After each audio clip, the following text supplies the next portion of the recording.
Chapter 499. She had always been grateful to this girl. Until one day, when she walked into the washroom, she heard a rustling sound coming from one of the cubicles. Then she heard a series of faint gasps, accompanied by the sound of struggling. Xiaorou's nervous and scared voice came through. "Dean, be gentle. Xiaorou hurts. Ooh. Xiaorou, be good. Xiaorou, don't shout. Don't let others hear you. Dean, can we not do that today? Xiaorou will help you with my mouth, okay? Okay, Xiaorou is so good. I'll buy you candy later." She was shocked when she heard the dean's tense voice. At that time, she was young and ignorant and didn't understand what was going on. She only knew that this was a girl's washroom and didn't understand why the dean would appear here. She walked closer to the cubicle with doubts. The door was locked from the inside, but through the small gap, she was surprised to see the dean standing upright with his back against the door. From her angle, the dean's pants were pulled down to his legs, and Xiaorou's clothes were half off as she knelt on the ground. Her head kept moving, but she couldn't see what they were doing.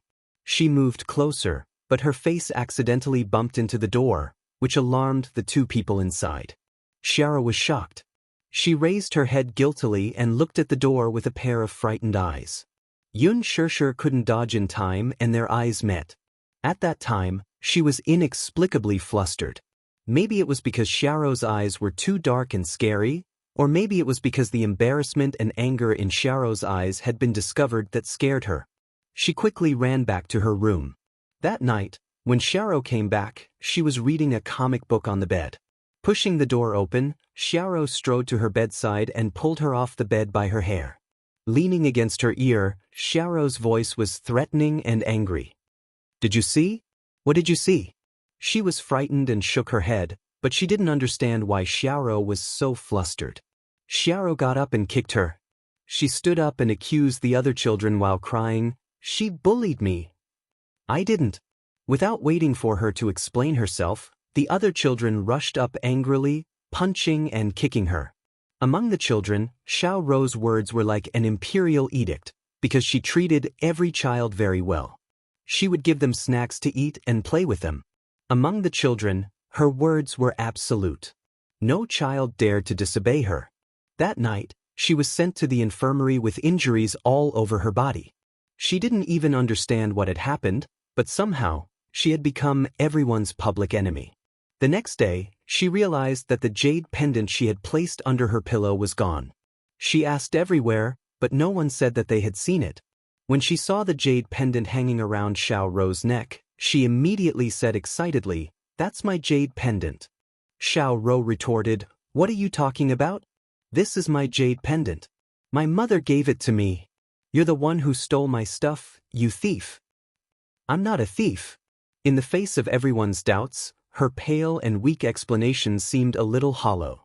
"That jade pendant was originally mine. It's mine. I'm not a thief.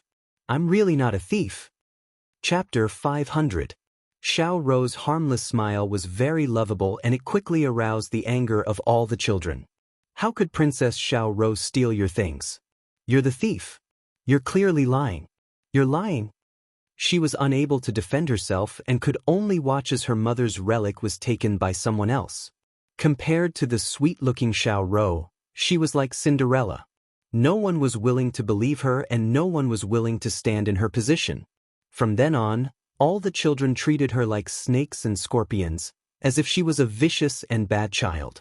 Later on, one morning, Xiaorou was called over by the teacher and never came back. According to the other children, Xiaorou was adopted by a rich family. It was said that the family was very rich and gave the director a lot of benefits. They even helped to build a few projects in the Welfare Institute. The children said that the rich family came to the Welfare Institute to acknowledge their relatives. When they saw the jade pendant on Xiaorou, they took her away. Xiaorou never came back. The children were all amazed and envious. To be adopted by a good family was something that many children envied. Suddenly recovering from her thoughts, Xianxia suddenly raised her head. Her eyes were red and the expression on her face was angry and gloomy. Those dark memories instantly broke out of their cocoons. Those past events that she didn't want to look back on were all vivid in her mind. It was her, she was that child. She was the one who stole her jade pendant and framed her as a thief. It was her who caused her to be bullied, ostracized, and mocked by so many children. Xianxia took a step closer to Mu Wanru and slowly stretched out her hand. Her voice was cold and firm. "Return the jade pendant to me." When Mu Wanru heard this, her heart trembled. She stared at her in disbelief. Her eyes flickered with bewilderment and her face turned pale. Did she recognize him? How could it be? Her appearance was so different from when she was young. How could she recognize her? You're Xiao Rou, right? Xiaoxia's lips curled up coldly. She opened her palm and stared straight at her. Her eyes were bloodshot and she looked extremely miserable. "I don't know what you're talking about." Mu Wanru kept dodging his gaze as she retreated step by step, trying to defend herself with a pale face. "Now that things have come to this, how much longer are you going to pretend?" Xiaoxia's eyes widened in indignation. Tears welled up in her eyes as her voice trembled. "That jade pendant! Return that jade pendant to me. That's the last thing my mother left me. Please give it back to me." "I don't know what you're talking about." Mu Wanru was forced into a corner by her. She let out a hysterical shriek as her face turned pale and blood drained from her face. Alan nervously held onto Mu Wanru's shoulder and looked at Xiaoxia, who was walking towards her, with vigilance in her eyes. "What are you doing? Are you crazy?" Xiaoxia bit her lips hard. She clenched her fists tightly, and tears flowed uncontrollably from her eyes. Those dark memories broke out of the cocoon and lingered in her mind, unable to be dispersed. The torment and bits of her time in the orphanage were like red-hot iron, leaving an indelible memory in her heart. Chapter 501. Screaming at the top of her lungs had almost exhausted all of her strength. Xiaoxia staggered towards her, but her eyes were fixed on her. "It's time to return it to me. Give me back what you have taken from me. That jade pendant. Can you return it to me?" Mu Wanru. Shut up. Stop talking. Mu Wanru was on the verge of breaking down as she covered her ears. "What nonsense are you spouting? I didn't steal anything from you. I didn't. You're slandering me. I'm not a thief, you're the thief. Stop talking, stop talking. You shut up. Otherwise, I'll tear your mouth apart." After shouting agitatedly, Mu Wanru's body swayed, and her eyelids twitched violently a few times. Her legs went soft, and she fainted in Alan's arms. Alan turned pale with fright. He hugged her and called out a few times in a panic, "Wanru? What's wrong with you?" Seeing that she had fainted, Alan's heart ached. He carried her horizontally, raised his head abruptly, and fiercely glared at Xiaoxia. "Are you satisfied now? Are you satisfied now? Vicious woman, are you going to force her to death before you stop?" After saying that, he carried Mu Wanru and strode out of the door. Xiaoxia stood rooted to the ground in a daze. She laughed mockingly, but her heart could not stop chilling. Was she satisfied? Was she a vicious woman? How could this man be so ridiculous? How could this world be so ridiculous? Was Mu Wanru the victim? Was she a vicious woman? Mu Wanru was the thief. She stole the last thing her mother left for her, and even made her suffer thousands of curses, countless cold eyes, ridicule, and abuse. In the end, she was accused of being vicious? Didn't she think it was too ridiculous? Did Mu Yaja know? Does he know about this? Wasn't Mu Wanru recognized by the Mu Jia because of that jade pendant? Then, did he know that the real owner of this jade pendant was her? Was Mu Wanru pregnant? Her morning sickness was so obvious just now. She must be pregnant. Was it his child? It should be his child. Who else could it be? Mu Wanru was his fiancée, so what did he mean by those words he said to her earlier? Those words about announcing their relationship to the world were a joke to her, weren't they? Was she really that gullible? Did she really believe a simple promise? Did she really think that he would promise her the whole world? But in the end? But his fiancée was pregnant. Wasn't Mu Wanru unable to get pregnant? Then what was this? The intense argument attracted the attendants to inquire about the situation. Xiaoxia lost her balance and fell to the ground.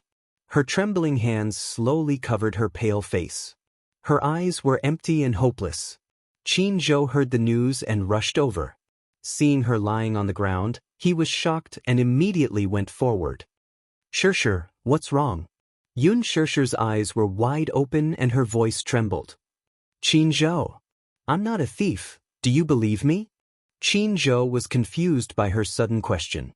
Not knowing the cause and effect, he laughed dryly and said blankly, "Xianxia, what are you talking about? How can you be a thief?" "I'm not a thief." Chapter 502. "But they're all saying that I'm the thief." Yun Xianxia covered her eyes and burst into tears. It was as if she had returned to the orphanage more than 10 years ago. She was surrounded by those children and listened to those cold fingers pointing at her. The memories that she had suppressed for more than 10 years suddenly broke through the cage.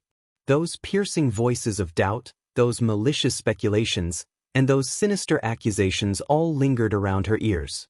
Those vicious punches, kicks, and curses echoed over and over again. It was like a saw cutting back and forth in her heart, tormenting her over and over again. The noise in her ears caused her to break down. Yun Xianxia covered her ears hard as if she was about to suffocate. She cried out loudly, "I'm not a thief. I'm really not a thief. Mu Wanru is the thief. She's the thief. She stole my things. That's my things." Qin Zhou raised his head and looked around, only to see that the waiters around him were also embarrassed.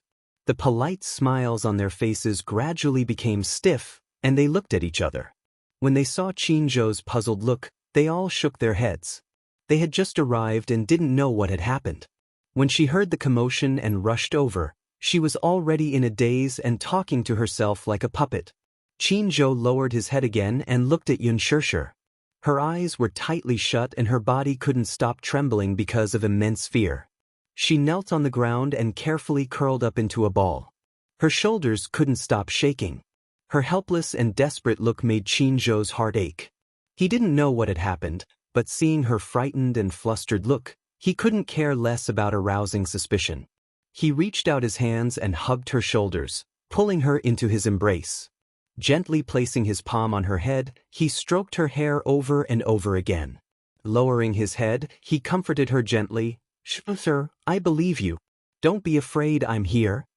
Yun Xianxia clenched her teeth tightly. The auditory hallucinations in her ears almost destroyed her consciousness. After so many years, the mocking, insults, and accusations suddenly erupted as her memories awakened, tormenting her endlessly. Back then, if only one person had stood up, believed in her, and protected her, things wouldn't have turned out this way. She desperately wanted to forget those nightmarish scenes, but now that the memories were out of the cage, the grievances and panic that she had suppressed for many years once again collapsed like a mountain. Qin Zhou saw that she was unable to recover from the setback. He gritted his teeth and helped her up, but her legs were weak. He had no choice but to carry her. Qin Zhou drove back to his apartment with Yun Xianxia instead of going back to the company. After carrying her into the apartment, Qin Zhou carried her to the bed and covered her with a blanket. Yun Xianxia lowered her head and burrowed under the blanket. Her body curled up into a ball, and she hugged herself tightly like a person who had no sense of security and was extremely helpless to protect herself. Qin Zhou sighed, but there was nothing else he could do. He kept asking her questions along the way, but she kept curled up in the corner of the back seat with her head lowered. She didn't seem to hear a single one of his questions, and she didn't give him an answer. He had never seen a person lose control to such an extent. Chapter 503. Xianxia, no matter what, why don't you take a break first? If you don't want to talk about it, I won't ask. But as long as you're willing to talk, I'll be your most loyal listener. Yun Xianxia buried her face deep in her palms. Under Qin Zhou's comforting words, the sharp and hysterical accusations slowly receded like a tide. Yun Xianxia slowly raised her head. Her eyes were exposed outside the quilt. Her line of sight overlapped and slowly regained clarity. She looked up at Qin Zhou and gradually calmed down. "Sleep first." Qin Zhou saw that she finally opened her eyes and looked at him with a gratified smile. Yun Xianxia only nodded quietly but still didn't say anything. Qin Zhou tucked her in, got up, and walked out of the room. On the way, he closed the door for her. Xianxia blinked and stared blankly at the ceiling. Gradually, she fell asleep. In the hospital, Mu Wanru lay unconscious on the bed in the consultation room. Alan sat at the desk and looked at the doctor's face from time to time. He nervously asked about the situation. "What's the situation?" The doctor pushed up the glasses on his face and calmly raised his head to glance at him. Then, he continued to write and draw on the medical record card. Alan couldn't sit still and urged again, "Doctor, what's the situation with her?" "Who are you to her?" the doctor asked expressionlessly. Alan was stunned for a moment, but he said guiltily, "Just a friend." "Friend? I think you two are quite close. You don't look like friends." The doctor had some doubts in his eyes. Alan asked awkwardly, "Is that important?" "Of course it's important. If you're her family or boyfriend, I might have to congratulate you. But you said you're just her friend. I suggest you call her family and ask them to come to the hospital," the doctor said and lowered his head to write on the medical record book again. Alan's face froze for a moment. He didn't understand the meaning of her words for a moment, but he was keenly aware that there was some mystery in her words, so he asked again, "Is she sick?" The doctor frowned. "Do you know her family? Call her family and ask them to do a test to see if she's pregnant." "Pregnant?" Alan stared blankly for a long time, thinking that the doctor was joking with her. She couldn't help but doubt his professionalism. "Doctor, I'm sorry to interrupt. Are you sure she's pregnant? We still need to do further tests to confirm whether I'm pregnant or not." "What's wrong?" The doctor sneered. "Sir, do you think I'm joking about such a serious matter?"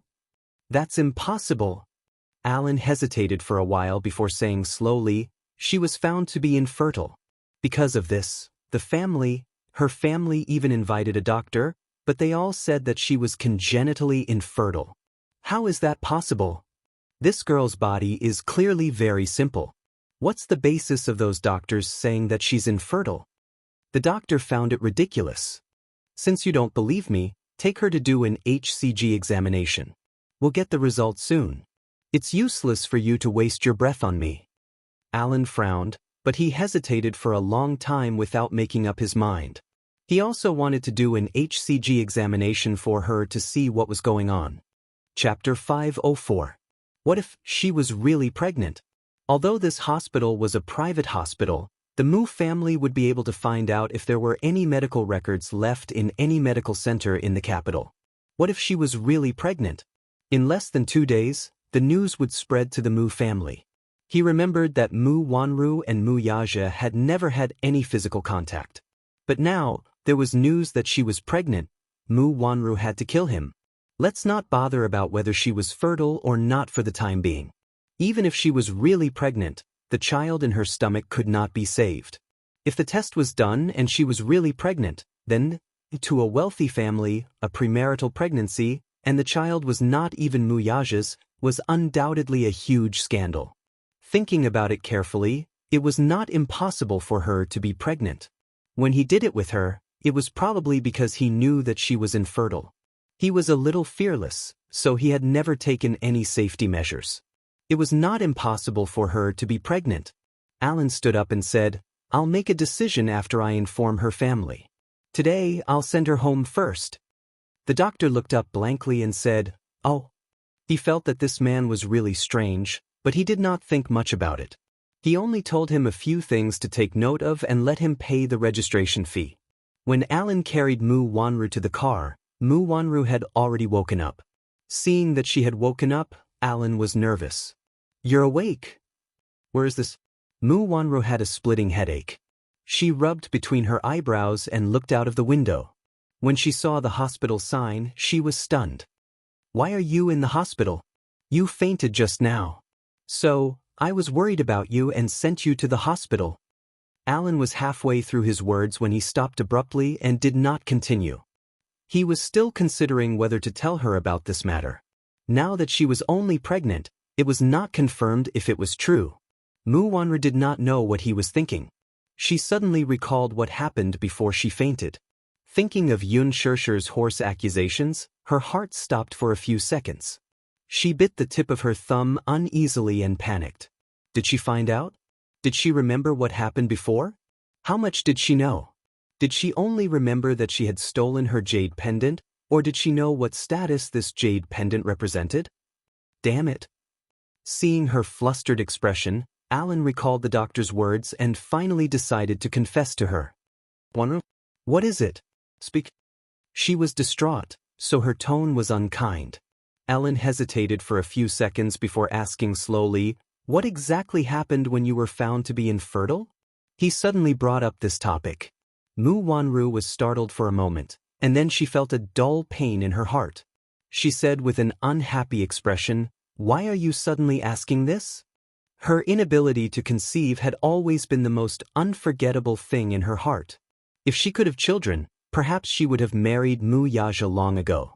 It was because she couldn't get pregnant that her position in the Mu family was unstable.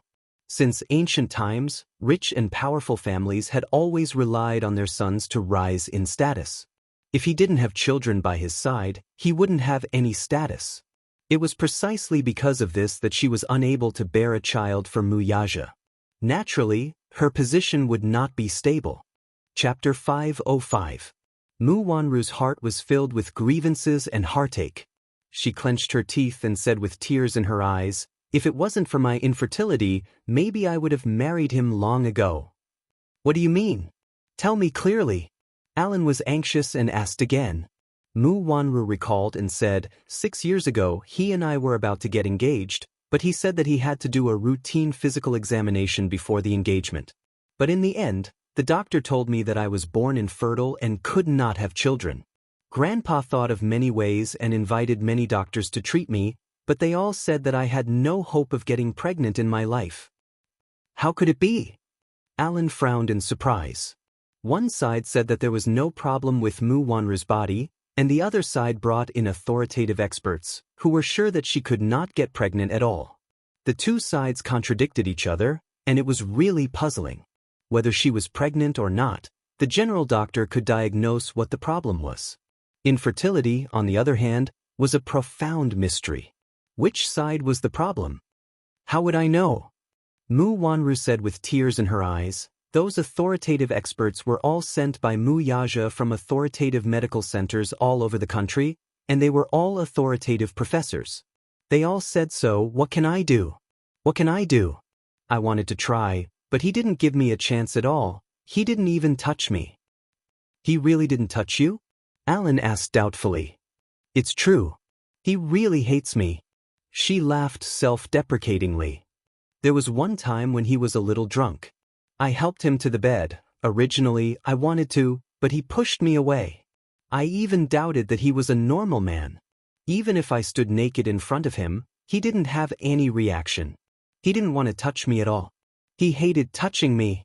She put her chin on her knees and murmured, "That's why I was so jealous of Xianxia and hated her so much. If I could give birth to a son or a daughter for the Mu family, would it be her turn to compete with me?" A trace of suspicion appeared on Alan's face. He furrowed his brows, feeling that there was something fishy about this whole thing. Mu Wanru looked at him and said angrily, "What's with your expression? Wanru, if I told you that you might be pregnant, would you believe me?" Alan hesitated as he told her the things that were bothering him. From time to time, he would look at the changes in her expression. Mu Wanru was stunned for a long time, then suddenly sneered and said, "Have you had enough?" Alan was stunned. "I can't get pregnant at all, and I can't give birth. Is that enough? What do you mean by that? Do you want me to question the words of those authoritative experts?" Alan said, "But I just sent you to the hospital." And then? She rolled her eyes disapprovingly. "The doctor said that you have some signs of pregnancy. He asked me to do an HCG test for you." Mu Wanru was stunned for a moment. In a daze, she mumbled, "How is that possible? It's impossible for me to get pregnant." "Wanru, think about it carefully. Are you sure you're infertile? You can't believe the words of those experts completely. No one knows your body better than you, right?" Chapter 506. Think about it again. We've done it so many times, but we've never taken any safety measures. Do you think it's a coincidence that you're showing signs of pregnancy at this time? Do you have any signs of early pregnancy in the past 2 days? I saw you retching a little before. Is that a symptom of morning sickness? Every word that he said was very convincing, and there was indeed some truth to it. Mu Wanru fell silent. Indeed, she and Alan had done it so many times. Perhaps it was because she knew that she was infertile and couldn't get pregnant, so Mu Wanru didn't take it to heart and didn't take any safety measures. Similarly, Alan didn't take any protection measures. But thinking about it carefully, there was indeed something wrong with the past few days. Every morning before breakfast, she would feel nauseous. At first, the symptoms weren't serious. She endured it and didn't think too much about it. Over the past few days, the dizziness and weakness had become more and more serious. She had no appetite and always felt inexplicably tired. She just blamed it on the nightmares and lack of sleep. Because of that incident, she had been feeling uneasy for the past few days. She had even neglected one thing. Her period had indeed been delayed for a long time and hadn't come for a long time. Her physical fitness was good. Every time her period came, it would come on time. At most, there would only be a deviation of 2 or 3 days. But now, it had been delayed for more than a week. This was already very abnormal for her. At first, she didn't realize it and only thought that it was normal for her to not sleep well. Now that she thought about it carefully, she couldn't help but be shocked. Mu Wanru's face suddenly turned ugly. She lowered her head in disbelief and covered her lower abdomen with her hands. Her palms were gently pressed against her abdomen, and her eyes were full of disbelief. She was pregnant? At the thought of this possibility, her heart was suddenly filled with mixed feelings. She didn't know whether to be happy or worried. What did this mean? Was he joking with her? Wasn't she born infertile? Those experts said with certainty that she would never be able to get pregnant or have children in her life. Then why did she have the reaction of early pregnancy now? Although she had no experience in pregnancy, after Alan's reminder, she did notice a series of strange reactions in her body over the past few days. It was very similar to the symptoms of pregnancy. Was she really pregnant? In other words, she wasn't infertile. She still had a chance to get pregnant and give birth to a child for the Mu family? When Mu Wanru thought of this, and thought that she might be able to have a child with Mu Yaja, a child that belonged to them, her own child, her heart was filled with great joy. She trembled as she covered her face. Her eyes were filled with tears of agitation, and her throat felt tight. Mu Wanru widened her eyes in surprise. She suddenly got up slightly, grabbed Ellen's collar, and said ecstatically, "You said I might be pregnant? In other words, I still have a chance to get pregnant?" Ellen stared at her face, which was twisted and ferocious because of her surprise. For a moment, her heart was filled with great sorrow, joy, and worry. On one hand, his heart ached. His heart ached that she might finally be able to fulfill her dream of being a mother. Now, the child in her stomach was his. Vaguely, he felt a sense of responsibility as a father. Chapter 507. What was he? Had it been his wishful thinking all this while? Or could it be that the woman he loved was just using him from the beginning to the end? Seeing his dazed expression, Mu Wanru's smile froze. She asked, "Alan, aren't you happy for me?" Alan raised his eyes and stared at her, but he didn't say a word. Mu Wanru held her abdomen as her lips curled into a radiant smile. "I can get pregnant. I'm not infertile. I can give birth to a child for Mu Yaja. This child might even be the future heir of the Mu group. Isn't this something to be happy about?" Alan's eyes were a little obscure. He gently lowered his eyes and held her shoulders tightly. The corner of his lips curled up into a bitter arc. "First of all, I'm sincerely happy for you that you can get pregnant." Mu Wanru smiled. Her gaze was so soft that it seemed like water was about to drip out. Alan's next sentence stunned her as if she had been struck by lightning. "But haven't you thought about it? Whose child is the father of the child in your stomach? Wanru, that's our child, not yours and Mu Yaja's. Wanru, will you give birth to him?" Mu Wanru's body stiffened like a rock. She was stunned. Seeing her frozen expression, Alan's heart ached. A hint of sadness flashed across his eyes. He leaned over and sat beside Mu Wanru. He pulled her into his arms and said gently, "Wanru, you might be pregnant. If you're really pregnant, then this child is our child. I'm willing to acknowledge him and take responsibility for you. Deep down, I don't want to abort him. What about you? Are you willing to give birth to him? Mu Wanru's gaze changed. She clenched her fists subconsciously, and a cold glint flashed in her eyes. He wanted her to give birth to this child. How was that possible? Yes, how could she forget? She was pregnant, but whose child was the father of the child in her stomach? It wasn't Mu Yaja's, but Alan's. This was the product of infidelity, a vile spawn. How could she have given birth to him? If the Mu Yaja knew that she was pregnant and the child was not his, with Mu Yaja's methods, he would definitely wipe them out personally. By then, so what if Grandpa Mu dotes on her? In a wealthy family, it was taboo for a woman to be unfaithful to her husband. This was undoubtedly a huge scandal. If the Mu family knew about this, they would never let her off. Thinking of this, Mu Wanru's originally joyful expression receded like the tide, and suddenly became as pale as a sheet of paper, her forehead oozing with fear and cold sweat. We can't keep this child. Why? Alan's eyes widened in shock. He pulled her body tightly and forced her to face him. He asked bitterly, "This child is your flesh and blood. It's your first child. How can you be so cruel?" "What can I do? What can I do?" Mu Wanru clutched his chest tightly and retorted with a pale face. "Keep him here? Keep this vile spawn? Alan, this is infidelity. This child is the product of infidelity. Don't forget, I'm Mu Yaja's fiancée, the future young mistress of the Mu family.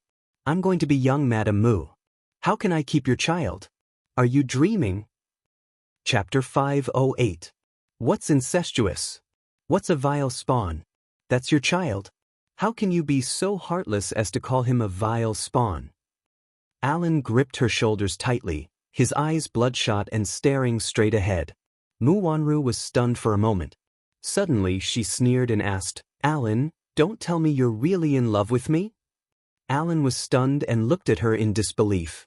Mu Wanru continued, "Don't tell me you're really in love with me? Alan, we're just fooling around. It's better if you don't get too involved. To you, I'm just a physical need, so..." Although she was a woman, sometimes she had physical needs too. Mu Yaja never touched her. As for Alan, she only had such thoughts at most. A man and a woman just took what they needed. Feelings? Who would talk about feelings with him? Enough. Alan could not take it anymore and interrupted her. "Mu Wanru, how can you be so cruel?" "Yes, I'm in love with you. Mu Wanru, I'm in love with you." Alan raised his eyes and stared deeply at her. He said word by word, "You've been lingering in my heart since university. I joined Dishing Financial Group because of you. Besides, don't you know whether I'm in love with you or not? You should know best. Also, you're using my feelings, but so what? I love you, so even if I have to sacrifice my life for you, I won't hesitate to do it." Mu Wanru was stunned. So, he could tell that she was using him? Was he an idiot? "Now, can you understand my sincerity?" Alan smiled sadly. "Wanru, I love you. When I first found out that you might be pregnant, I was so happy that I almost went crazy. If you're willing to keep our child, I can take you away. No matter where you are, I'll protect you and not let you suffer. I'll do my best to give you the happiest life. Are you willing to go far away with me?" Mu Wanru was stunned for a moment before she shook her head. "Are you kidding?" Alan's face fell into an ice cellar. "How can I keep this child? You're selfish. I won't go with you." Mu Wanru pushed him away harshly and raised her head arrogantly. She sneered. "I want to abort this child. From now on, let's break it off. Let's stop talking. I'll still be the young madam of the Mu family, and you'll be my fiancé's assistant. Let's stop talking. What? You know that you can get pregnant, so you're going to kick me away?" Alan smiled miserably, but he saw through her ruthlessness, and a bone-chilling chill arose in his heart. "What do you mean by that?" Mu Wanru glared at him fiercely. "Shouldn't I be the one asking you this question?" Alan's heart was filled with pain and disappointment. What's so good about being the young mistress of the Mu family? Can Mu Yaja give you happiness? Can he guarantee that you'll be the only one in his life? Stop dreaming. How do you know that he can't give me happiness? He'll be a good husband. He's different from you. He's a responsible man. He's the man that I, Mu Wanru, have taken a fancy to. Mu Wanru continued, as long as I let him know that I'm not infertile and can bear children for him, he won't be so cold to me. Chapter 509. You're the one who's dreaming. Alan said mercilessly. He only has Yun Shirshir in his heart. He doesn't touch you because he already has another woman in his heart. That's why he's not interested in you at all. Shut up. Mu Wanru interrupted him with a ferocious look. He's just playing with Yun Shirshir. He's a man after all. Don't I know him well? As for Yun Shirshir, he's only interested in her for a while. After this heat, his feelings for her will fade, so he'll just abandon her. Do you think that an unorthodox woman like Yun Shirshir can replace me? Alan smiled coldly and reminded her, have you forgotten? Do I need to remind you? Who exactly is the young madam of the Mu family? Everything you have now was snatched from Yun Shirshir. Shut up. Mu Wanru shrieked and raised her hand to slap him. Slap. A ruthless slap landed on Alan's face. Alan did not stop there.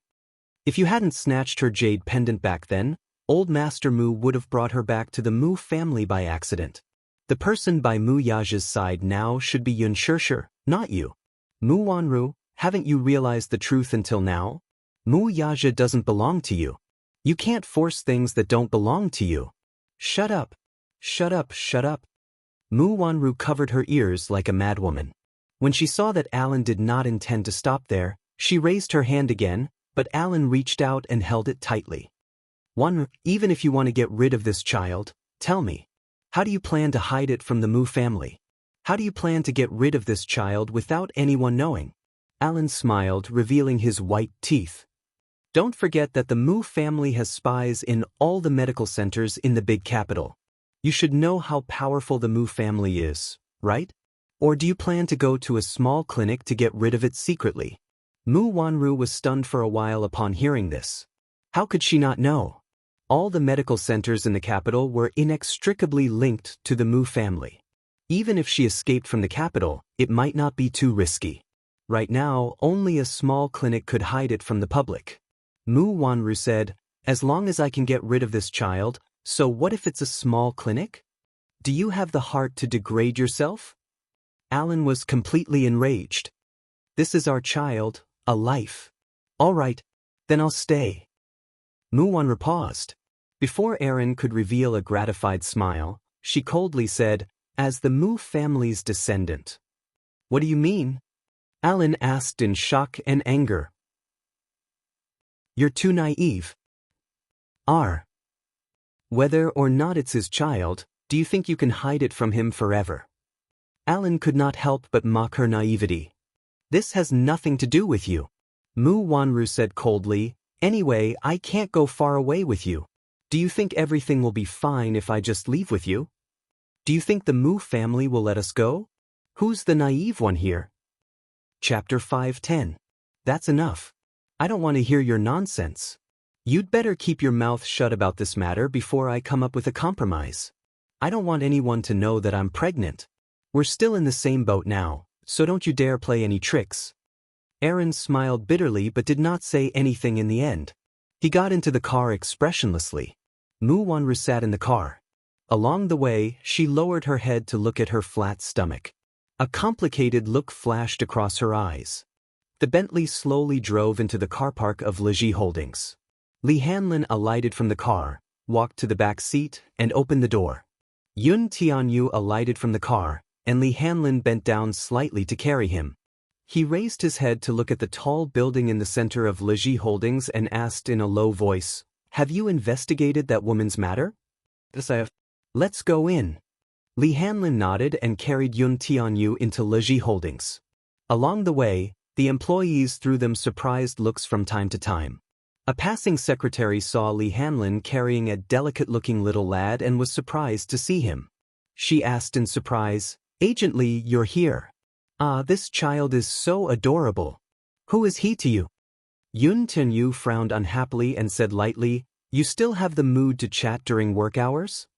Li Hanlin immediately reprimanded, "Get back to work, don't talk so much." Startled, the secretary quickly lowered her head and returned to her seat. He was a little surprised in his heart. This cute and immature child still had the air of a baby. Why was the moment he opened his mouth so imposing? He was so mature that he did not seem like a child at all. Li Hanlin carried Yu into the office and placed him on the office chair. Yun Tianyu leaned back gracefully and leisurely looked at the furnishings in the office. In a sense, this was the first time he stepped into Leji Holdings' headquarters since he held 60% of the company's shares. Li Hanlin brewed a cup of Ceylon black tea for him and then passed a thick stack of documents to him. "Is everything here?" "Yes, everything is here." Yun Tianyu took a sip of the black tea and then lowered his head to carefully read the information. He skimmed through it 10 lines at a glance. Suddenly, his brows slowly furrowed. According to the information, Mu Wanru's biological mother was a masseuse in a bar. She had a low status, and after giving birth to Mu Wanru, she abandoned her at the entrance of the hospital. After that, she was picked up by a couple. Until a car accident, she lost both her parents and was sent to the orphanage. When she was 9 years old, she was adopted by the Mu family and brought back. The information about the private welfare institute was also listed out in detail. Yun Tianyu flipped through a few pages, and his eyes suddenly widened in shock. Li Hanlin saw that his face was a little ugly, and his eyes fell on the information. According to the information, the director of the orphanage was sentenced to prison for child molestation 3 years ago. The list of victims included dozens of orphans in the orphanage, including young boys. The director of the orphanage was called Luo Hanjin, 50 years old. This incident had once caused a huge uproar in the city, and everyone knew about it. Most of the victims were young orphans who were still ignorant. The youngest among them was only 6 years old. Chapter 511. The police took this case very seriously and immediately launched an investigation after receiving the girl's confession. After a thorough investigation, Luo Hanjin was arrested. After his arrest, he denied all charges of child molestation, which led to strong protests from charity organizations. In the end, the charity organizations intervened and all the children in the orphanage were examined. The results showed that dozens of children had varying degrees of bruises on their bodies, and a few of them were infected with STDs. Finally, with conclusive evidence, Luo Hanjin was prosecuted and confessed to child molestation. At first, he tried to use his connections to suppress the matter, but unfortunately, this matter caused a strong social reaction and caused public outrage. Due to the serious nature of the case, which involved the rape of a child, the court sentenced him to life imprisonment. "What a beast!" Li Hanlin shook his head. Yun Tianyu frowned slightly. "I remember that mommy was adopted by Yun Yeqing from this orphanage." Hearing this, Li Hanlin's face turned solemn. "Director Yun, are you worried that—" Yun Tianyu clenched his fists so tightly that his knuckles turned white. His face was extremely ugly. "I want to see him." Li Hanlin said, "Luo Hanjin should still be serving his sentence in prison, but if you want to see him, I can arrange it." "Arrange it immediately." "Okay." Li Hanlin took out his phone and walked to the side. Yun Tianyu continued reading with a serious expression. At the end of the information was a list and photos of all the orphans adopted since the orphanage's opening. His eyes swept through the information and landed on one of the photos. In the photo, a beautiful girl with delicate features was looking expressionlessly at the camera. Her face was expressionless, and her eyes were empty and numb, as if there was a pool of dead water between her brows. Her jet black hair set off her extremely thin cheeks. She seemed to be suffering from long-term nutritional imbalance. Her face was pale and dull. Her clothes looked very shabby. Was this mommy when she was young? How could she be so thin? Yun Tianyu frowned with heartache. His slender fingers slowly caressed the photo, and his heart ached as if it were being pricked by needles. "Mommy?" Li Hanlin hung up the phone and walked over, only to see Yun Tianyu staring at a photo in a daze. Following his line of sight, Li Hanlin saw a photo of Yun Xianxia taken at the welfare center when she was 9 years old and suddenly recalled something. When I went to the orphanage today, I learned some news. Speak. The staff at the orphanage mentioned that 15 years ago, a girl was ostracized by the teachers and children at the orphanage because of stealing. She even contracted depression because of that. Depression? Yes. Because of her depression, she once tried to go on a hunger strike. Later, she was sent to the hospital and received treatment for half a year. Because of this, when the girl was adopted, the family that adopted her donated a considerable amount of money to the Welfare Institute. This is the girl. His eyes turned cold as he slowly raised his head. Depression? Suicide? It's that serious? Yes, it's serious. Li Hanlin lowered his head and looked at the photo again. Suddenly, he felt that it looked familiar. Chapter 5:12. Thief. Thief, shameless thief.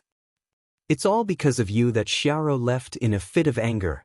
Why are you such a lowly thief? I'm not a thief, I'm really not a thief. In her sleep, Yun Shirshir clutched the blanket tightly as sweat broke out on her forehead. The lights in the room suddenly turned on.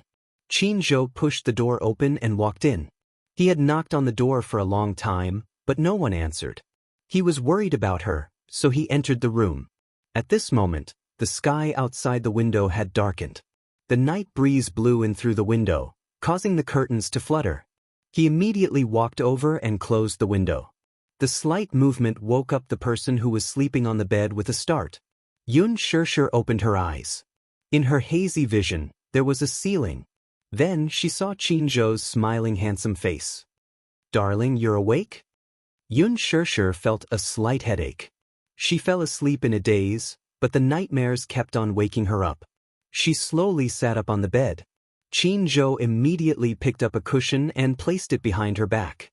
When he touched her shoulder, his fingertips were scalded by her skin. His expression was slightly startled as he immediately placed his hand on her forehead and said in surprise, "You have a slight fever." Yun Shirshir opened her eyes in a daze. She was not fully awake yet, so her reaction was a little slow. Qin Zhou sighed and immediately rummaged through the cupboard to get the medicine box. He sat by her bed and took out a thermometer for her to put in her mouth. Yun Shirshir did as she was told. A minute later, Qin Zhou took out the thermometer and looked at it. It was 38 degrees. She had a fever. I guess the windows were open when you fell asleep. The apartment is like this. At night, the wind is especially cold. I'm afraid you've caught a cold. It's all my fault. Qin Zhou was annoyed. He poured some warm water and urged her to take the medicine. Thank you. Why are you being so polite? Qin Zhou joked. Shirshir, you're lucky. Where else can you find such a gentle manager like me? Yun Shirshir was amused by his narcissistic tone. I'm lucky to have a manager like you to take care of me. I must have done a lot of good deeds in my previous life. Of course. Qin Zhou felt a little smug from her praise, and the two of them jokingly chatted for a while. Qin Zhou suddenly smiled and asked, "Have you calmed down now?" Yun Shirshir nodded slowly. Then tell me, what exactly happened at noon? Qin Zhou's usual frivolous face was gone.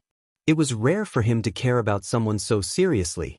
Yun Shirshir was silent for a long time. Her gaze suddenly drifted away along with her thoughts. However, Qin Zhou was very patient and did not disturb her. After a long time, Yun Shirshir slowly said, "These are all things of the past. I don't know if I should tell you." She had originally chosen to forget those memories, but today, after the argument with Mu Wanru, those unbearable memories seemed to have broken out of their cage. If you're willing to tell me, then I'm willing to listen.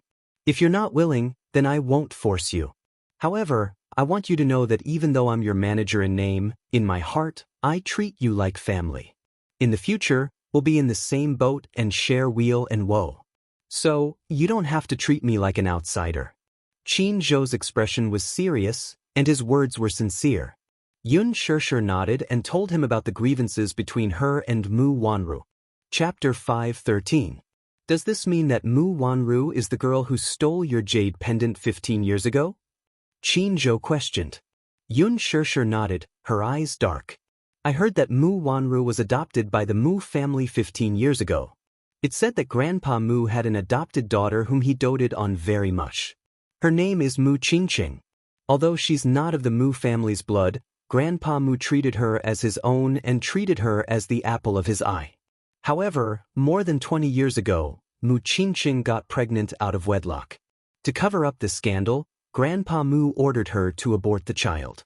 Later, Mu Qingqing went missing.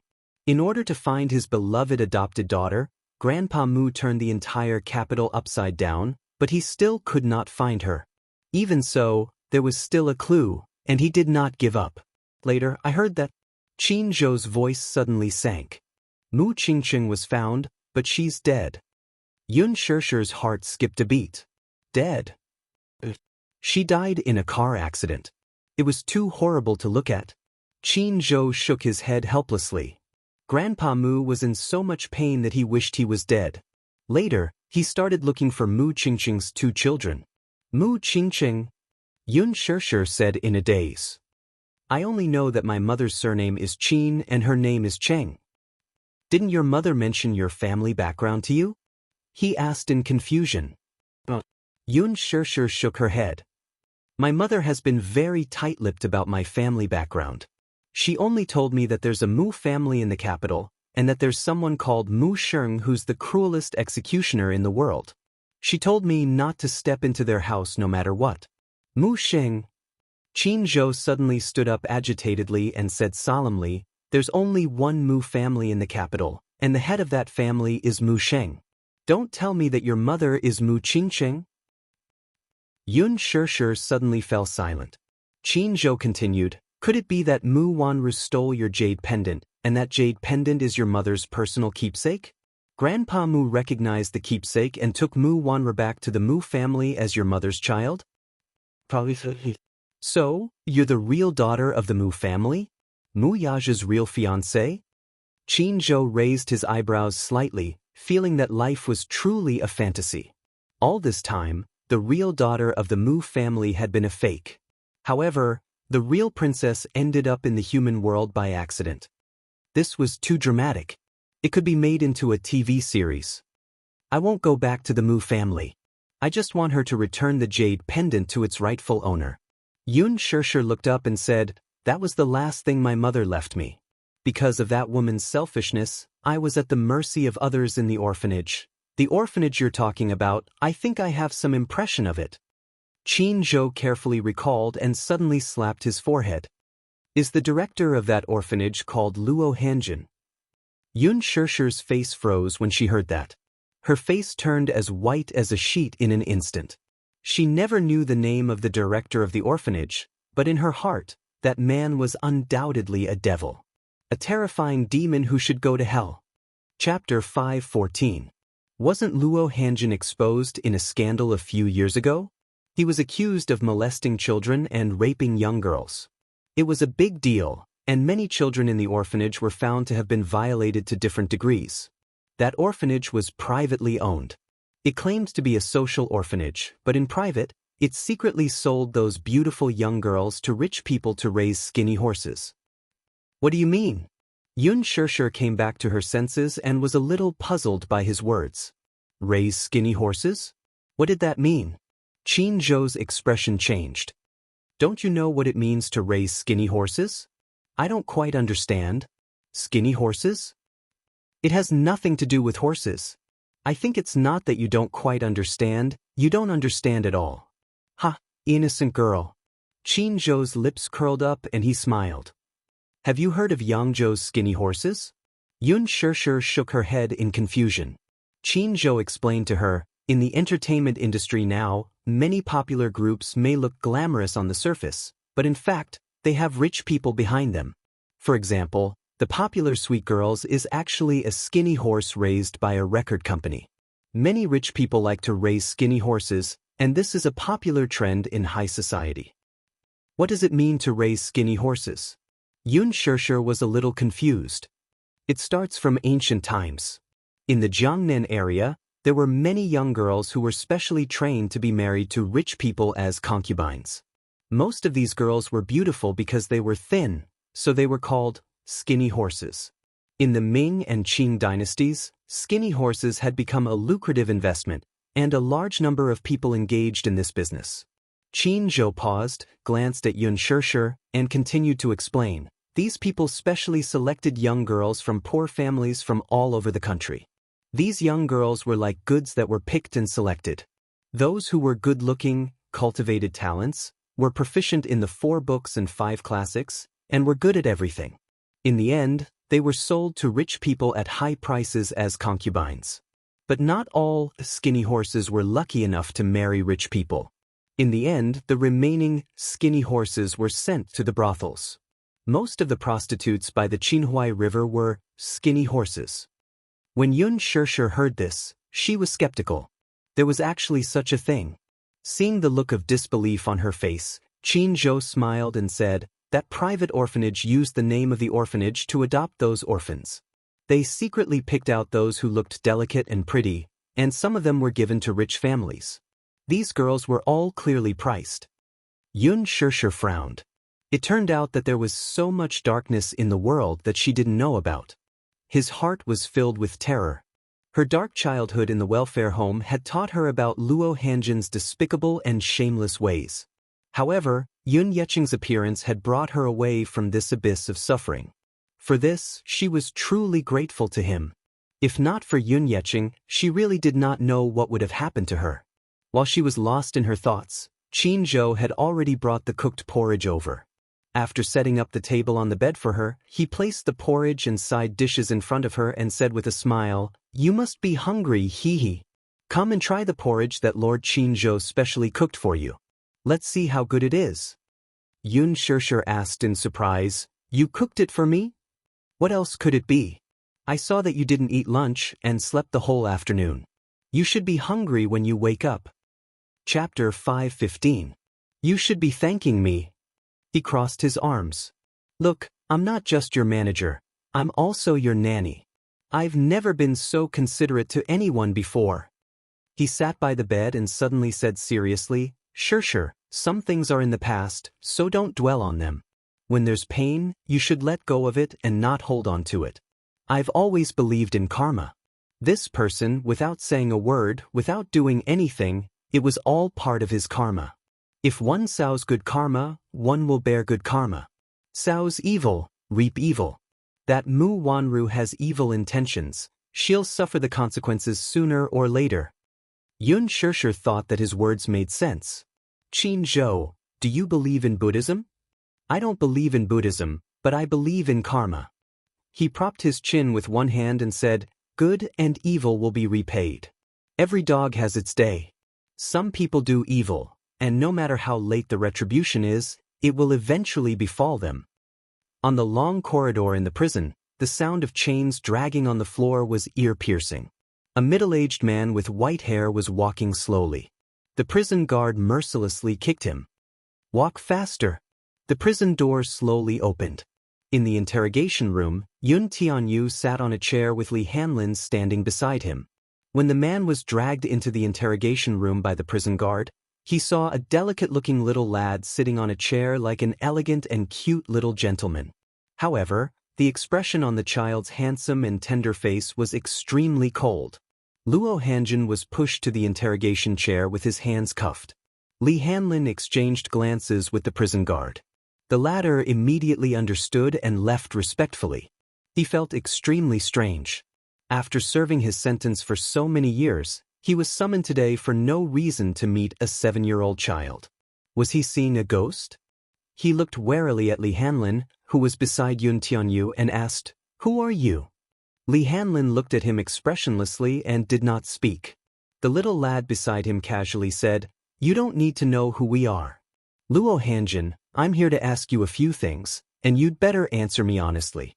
If you hide anything from me, don't blame me for being rude. Or you're just a little kid and you're talking big? Luo Hanjin's face showed a displeased look. Obviously, he didn't put this kid in his eyes. He had once been in the limelight. Even though he was now at the end of his rope, the limelight had passed, and his sentence had been reduced again and again. His original life sentence had been reduced to 10 years, and it was only a matter of time before he would be released. Hence, he did not think much of Yun Tianyu. His rude words made Li Hanlin extremely unhappy as he coldly rebuked, Luo Hanjin, Don't think that everything is fine just because you're about to be released from prison. Do you believe that I will let you stay in prison for a few more years? Ha! You still haven't told me who you are. Do you think I'm a pushover? Why would any Tom, Dick, or Harry come here to show off? Luo Hanjin smiled disdainfully. His face was sloppy and uncooperative. Yun Tianyu smiled sinisterly, his beautiful eyes brimming with coldness. It seems that you won't know the immensity of heaven and earth if I don't teach you a lesson. What do you mean? Luo Hanjin stared at him suspiciously, only to see Li Hanlin walk to the door and clap his hands. After a while, 2 prison guards walked in with batons in their hands. Chapter 5:16. Luo Hanjin stared at him suspiciously, only to see Li Hanlin walk to the door and clap his hands. After a while, 2 prison guards walked in with batons in their hands. A baton hit his head, causing him to feel dizzy from the pain. Li Hanlin ordered, "The prisoner is not cooperating. Do something." "What do you mean? What are you trying to do?" Luo Hanjin screamed, but the chair was suddenly turned upside down. Immediately after, the prison guard covered his face with a towel and slowly poured a bucket of water over him. Waterboarding was one of the cruelest forms of torture. As the towel gradually became soaked, water continuously flowed in. Due to the suction force of the towel, Luo Hanjin's nose, mouth, and teeth were all firmly stuck, making it impossible for him to breathe. Suffocation overwhelmed him like a mountain. He struggled violently, but his hands and feet were cuffed, so he could not move at all. The sound of the chains clanging against each other was crisp and clear. Yun Tianyu leisurely picked up his teacup, took a sip, and raised his head to signal the prison guard. Li Hanlin immediately waved his hand, and the prison guard hurriedly took the towel away. Luo Hanjin's eyes widened in anger as he breathed in the fresh air rapidly. His expression was twisted and hideous as if he had just come back from the dead. "Are you awake now?" Yun Tianyu put down his teacup and asked. The prison guard hit him on the shoulder with a baton. "Are you awake now? I'm asking you a question." "I'm awake now," Luo Hanjin asked in horror. "Brother, who are these 2? Who's your brother?" The prison guard angrily slapped him. "Just tell us what we're asking you. Be honest, or else you'll have to bear the consequences." "Yes. Yes, I understand." Luo Hanjin obediently nodded his head and looked at Yun Tianyu with a look of awe and respect. "You'd better know your place." After saying that, the prison guard turned to look at Li Hanlin obsequiously. With a look from the latter, they obediently retreated. "Wouldn't you have suffered less if you had been obedient earlier? You should know what crime you committed, right?" Yun Tianyu asked unhurriedly before continuing, "You should know what crime you committed, right?" "I know." Perhaps Luo Hanjin had suffered a lot in prison, so he had learned to be obedient when the prison guard came forward towards this child in front of him, although he felt that it was somewhat inconceivable for a child to have such a strong and evil aura, but from the bottom of his heart he was in awe. "I'm here to ask you about the 2 of you. Tell me everything you know." As Yun Tianyu spoke, he took out 2 photos and had Li Hanlin present them to him. Luo Hanjin glanced at the photo, still in shock. There were 2 girls in the photo, but when he looked at one of them, he suddenly remembered. "Xiaoro?" Luo Hanjin looked up at Li Hanlin in confusion. "What's wrong with her? Do you still remember who adopted her?" "I remember. The Mu family in the capital. It was old Master Mu who personally came to take them away." Luo Hanjin answered. "Why did Grandpa Mu adopt her?" "That's because she seems to have a jade pendant on her, like a personal keepsake. Grandpa Mu also has an identical jade pendant on him. When the 2 pieces of jade are put together, they are a pair." Luo Hanjin recalled for a while. "I remember Grandpa Mu saying that this girl is his long-lost relative." "You're sure just from a piece of jade?" Li Hanlin was skeptical. Chapter 5:17. Jade Pendant? Yun Tianyu's gaze deepened. "Yes. That jade pendant, when pieced together, forms a jade pendant. I heard that it's an heirloom of the Mu family, passed down from generation to generation." That was all he knew. Yun Tianyu was deep in thought. His fingertips tapped on the table absent-mindedly as if he were plotting something. "Speaking of this jade pendant, I thought of something." Go ahead. At that time, many teachers at the orphanage said that this jade pendant was not hers and was taken from another child. It's not hers? Li Hanlin was surprised. The orphanage has a record of the children it takes in, and some of their personal belongings are also registered. Ruru is an orphan, so she didn't have this jade pendant with her when she entered the orphanage. The nurses and teachers of the orphanage were well aware of this. I only found out about it later, Luo Hanjin said. That means that the Mu family mistook her for someone else? Luo Hanjin nodded resentfully. You can say that. Yun Tianyu raised his eyes and said faintly, that is to say, this girl stole someone else's jade pendant, replaced that child's identity, and was adopted by the Mu family. That's all I know. He did not know why, but whenever Yun Tianyu opened his mouth, his heart would tremble.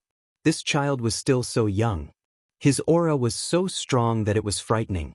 Even a casual and emotionless sentence made him feel fear from the bottom of his heart. Since you knew, why didn't you say anything? I didn't know about it at that time either. Luo Hanjin hurriedly explained, this girl is very doted on in the orphanage. The teachers and children all like her. Even if she really stole this jade pendant, no one would believe it, right? The teachers are also protective of her, so they definitely won't expose her. Is this child also your pet? Li Hanlin was suddenly curious. I heard that you have this kind of fetish. It's very unique. This. Luo Hanjin smiled sheepishly but did not answer. He did not know what to say. He had played with this child named Rur before. She was different from other children. The first time he played with her, she was obviously resistant, but later on he took special care of her. She was considered to be enlightened and tasted the sweetness of it. Later on, when that kind of thing happened again, it was all up to him. Have you played before? Li Hanlin was an adult, so he asked him in an adult tone. Luo Hanjin pondered for a moment before nodding his head resentfully. Yes, tisk tisk. Li Hanlin was truly disgusted. You won't even spare a little girl? Luo Hanjin's face became even hotter. What are you guys talking about? He frowned. Nothing. Li Hanlin broke out in a cold sweat. She could not tell you about this. It was not suitable for children, not suitable for children. There's another girl. Do you know her? Li Hanlin pointed at the other photo. Luo Hanjin looked at it carefully, and after thinking hard for a while, he nodded in a daze. Yes, I have some impression of him, but I can't remember him clearly. Don't have a deep memory? Yun Tianyu frowned, somewhat displeased with his ambiguous answer. Li Hanlin grabbed his hair and pressed his head in front of the photo. Look carefully. Chapter 518. Luo Hanjin stared at the photo for a while longer. His memory returned and he slowly said, I seem to remember now. Xiao Rou's jade pendant seems to have been taken from this child. Taken? The stole. He corrected his choice of words. Yun Tianyu's heart skipped a beat, and his expression changed slightly. In other words, that jade pendant originally belonged to her? I don't think so. When this child first entered the orphanage, other than a jade pendant, she also had a bracelet. They were all expensive items, but her clothes were tattered. I have a deep impression of this. Yun Tianyu's gaze changed. The reason why Mu Wanru wanted to kill Yun Shishir was because of her parentage. The killer's confession before his death still rang in his ears.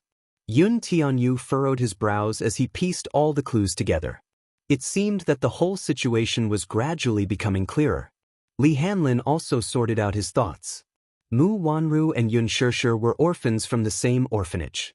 This jade pendant was originally Yun Shishir's personal keepsake. Mu Wanru stole it, and Grandpa Mu adopted her by accident. Therefore, Mu Wanru had replaced Yun Shishir's identity today? Everything she had now should belong to Yun Shishir? Therefore, Yun Shishir's appearance made Mu Wanru wary, so she used all means to get rid of this thorn in her flesh. Mu Yaja's original fiancé was supposed to be Yun Shishir? Therefore, Mu Wanru's motive for killing her was to silence her? I heard that you were sent here for some crime, so don't try to hide anything from me. Li Hanlin patted his face and asked, Did you do anything heartless to this girl? Luo Hanjin immediately shook his head. I really didn't. You didn't? Li Hanlin shouted. Luo Hanjin was so scared that he almost wet his pants. I swear to God, I really didn't. This girl was a little autistic. She didn't like to talk and didn't get close to anyone. I did take liberties with her, but I didn't do anything like that. Get physical with her? Yun Tianyo's eyes turned cold, and his handsome face turned gloomy and hostile. His sharp eyes made Luo Hanjin break out in cold sweat. He immediately begged for mercy. I really didn't do anything else. What do you mean by groping? Speak clearly. Li Hanlin scolded. Luo Hanjin nodded repeatedly and confessed in full detail. At first, when Yun Shishir was adopted by the orphanage, Luo Hanjin saw that she was sweet and pretty, so he passed her photo to several bosses in the upper-class circle. Just like what Qinzhou had said, the children in Luo Hanjin's orphanage had adopted good-looking girls as thin horses and sold them at a high price to those rich and powerful local bosses in the name of adoption. Many bosses preferred this kind of nourishment. Yun Shishir's looks were more in line with those bosses' aesthetic standards. Many bosses were very interested in this girl, so Luo Hanjin wanted to nurture her talents so that he could sell her at a high price. Alas, Yun Shishir had autistic tendencies when she was young. After the car accident, she suffered the pain of losing her mother. After entering the orphanage, she became depressed and soon lost weight. She did not like to talk and was not well liked. She was like a soulless puppet. Chapter 5:19. Those bosses did not like autistic children. Without a market, Luo Hanjin was a little aggrieved, so he beat her up to vent his anger. It was not that he did not harbor any ill intentions toward her. He had tried to get physical with her, but she resisted so fiercely that he gave up on the idea. Later, the Yun family adopted her and donated a sky-high amount of money to the orphanage. I swear, I really didn't do anything to her. The so-called groping was only touching her hand. Luo Hanjin was so frightened that he broke out in a cold sweat. Li Hanlin's eyes were filled with disgust when he heard this. He turned to look at Yun Tianyu, only to see the latter's gloomy face. Touched her hand? Yun Tianyu's face darkened, and his lips curled up slightly. Your hand is really dirty. Luo Hanjin nodded his head repeatedly. Yes, dirty. If you say it's dirty, then it's dirty. Since you think it's dirty too, then what should I do? Yun Tianyu gracefully propped his chin on one hand and tapped his finger on the table. Cripple it yourself. Li Hanlin threw a small knife to Luo Hanjin. Do it. What do you mean? Cripple whichever hand you touched her with, ordered Yun Tianyu coldly. Luo Hanjin was stunned. Was this child joking with him? How could he say such cruel and merciless words in such a casual manner? Was he really a 6-year-old child? Are you kidding me? Sometimes, the rules of this world are really interesting. You left those children with nightmares and pain that they can't erase for the rest of their lives. Now, you're serving your sentence in prison. Do you really think that prison can erase your sins? Yun Tianyu slowly got up and walked up to him. His eyes were filled with disgust. What did you ask me? I've answered all your questions honestly. What else do you want me to do? What do I want? I want to dig out your heart and see if it's black or not. Yun Tianyu said blandly. It's just that I find it dirty. Luo Hanjin trembled with fear and broke out in a cold sweat. He did not doubt that this child would dare to do so and was not just trying to scare him. But why did you? He suddenly realized something and lowered his head to look at the girl's delicate face in the photo. His face stiffened, and he mechanically raised his head to look at Yun Tianyu's face in horror. Their facial features were similar. Especially between their eyebrows, they were extremely similar. Who is she to you? Do it yourself, lest you dirty my hands. Yun Tianyu nonchalantly replied, If I were to make a move, it wouldn't be as simple as just crippling your hand. Luo Hanjin was startled. Looking at Yun Tianyu's pair of gloomy and chilling eyes, he fell into great fear and trembled.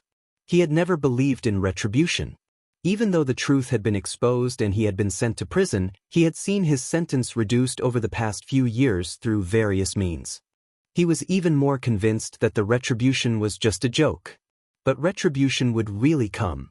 And now it was here. He could tell that this child was not a simple character. Luo Hanjin's entire body trembled as he fell into extreme despair. Li Hanlin asked kindly, "Do you need my help?" Chapter 520. A blood-curdling scream echoed in the interrogation room. Continue. I was wrong. I was wrong. Amid the excruciating pain, Luo Hanjin gritted his teeth and stabbed a second time. His legs trembled as he sank into madness. When the prison guard brought him back to the prison, Luo Hanjin was in a daze. He kept begging for mercy with bloodshot eyes and an ashen face. Yun Tianyu watched coldly as the man was dragged away. His expression was cold and tense. Li Hanlin sighed, carried Yun Tianyu in his arms, and slowly left. Agent Li, my heart aches for my mommy. What exactly did she go through? Depression? Misanthropy? What kind of darkness did she go through? My heart hurts so much. Yun Tianyu let him carry him. His little hand clutched at his chest, feeling as if it was about to bleed. Li Hanlin could only sigh. He thought to himself, compared to Yun Shishir, my heart aches for this child more. How should we deal with Mu Wanru next? That woman is vicious. She deserves to die. Yun Tianyu's eyes were dark and gloomy. His heart was slowly filled with hatred. Following that, his lips curled into a sinister smile. I won't let anyone who hurts mommy off. Mu residence. As Mu Yichen walked down the stairs, he suddenly felt a sharp pain in his heart. He paused in his steps and clutched his chest tightly. He felt an inexplicable pain in his heart that almost made him suffocate. Yichen? What's wrong? Seeing his solemn look, Mu Wanru knew that his old illness was acting up. Mu Yichen ignored her question and went down the stairs on his own. Mu Wanru's face stiffened. She thought to herself, this child is not my biological child. He's distant from me and is not close to me at all. Mu Wanru's lips curled into a cold smile as she followed him down the stairs. The servants had already prepared dinner. She could not help asking, "Where's young master?"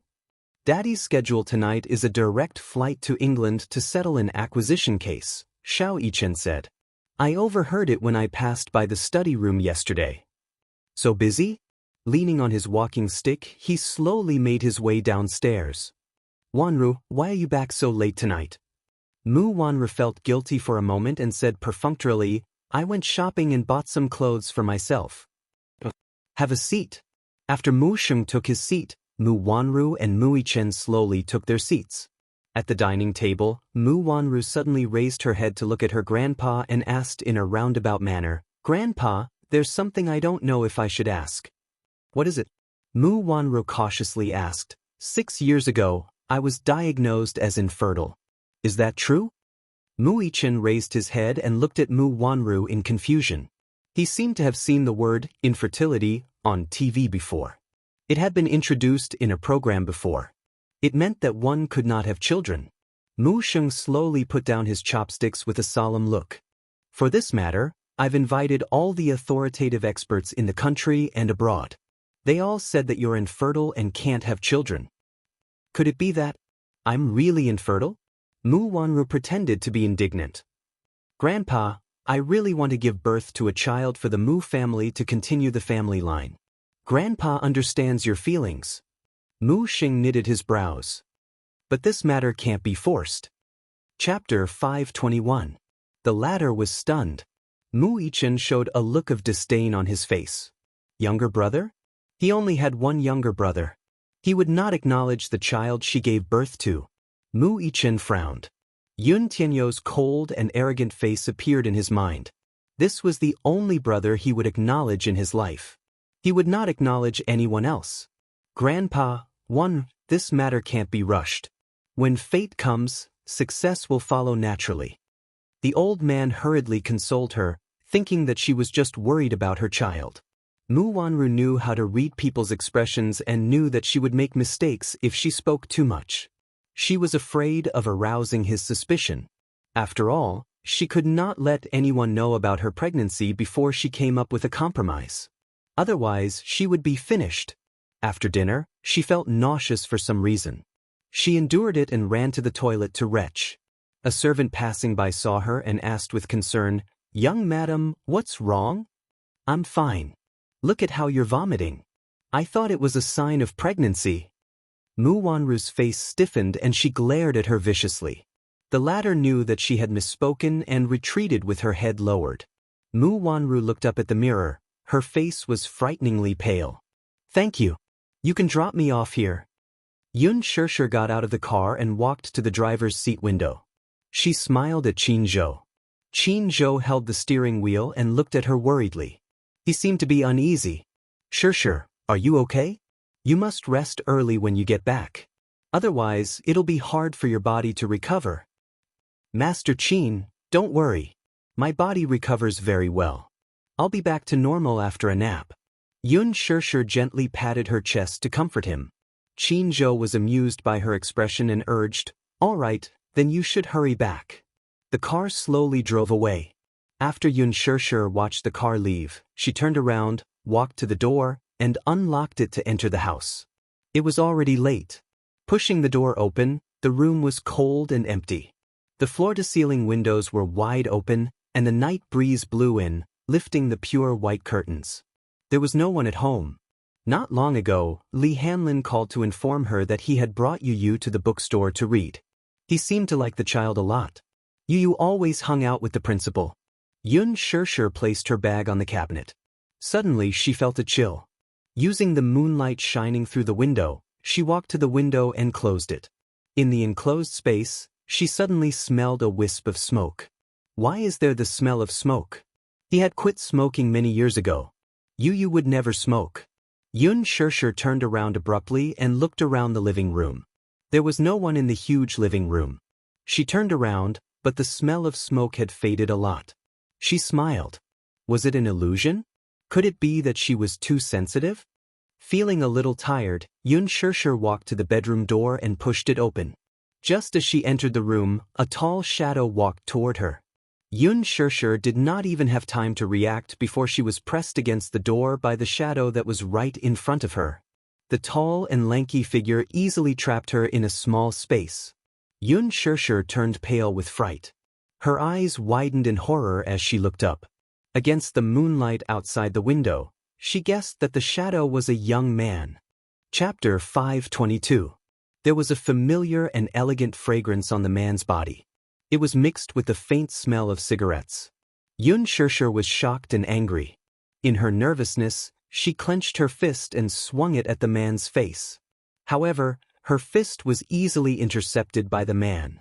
The man held her shoulder with one hand and bent down slightly. He whispered into her ear, Don't move. It's me. Yun Shirshir's heart skipped a beat. Mu Yaja. How did he get in? In the darkness, the man's strong aura and unique masculine aura almost overwhelmed her. She had no way of retreating. Why was he here? She was stunned for a moment before she suddenly reacted. This huge villa was his. Moreover, he had also bought this garden bungalow for her. He should have gotten the key, right? Thinking of this, a trace of anger appeared on her face.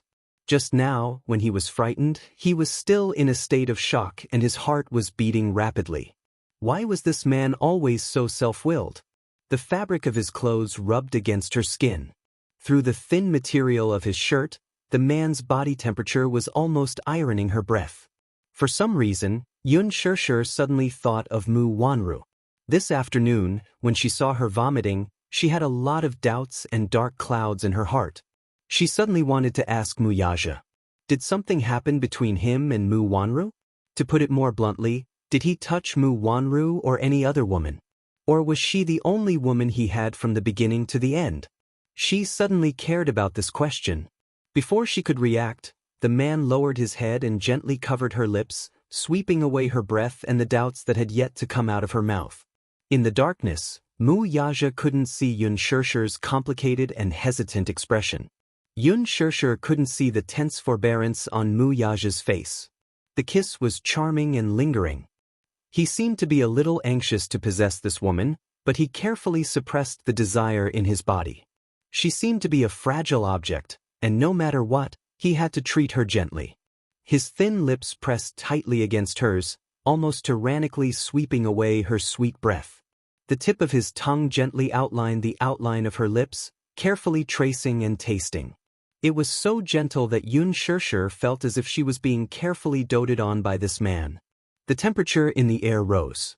Gradually, her originally tense body gradually relaxed, and she tried to respond to his kiss. Undoubtedly, her kissing skills were extremely inexperienced. Mu Yaja felt that this woman was extremely stupid. Even if she was inexperienced, they had kissed more than a few times, so it was time for her to be enlightened.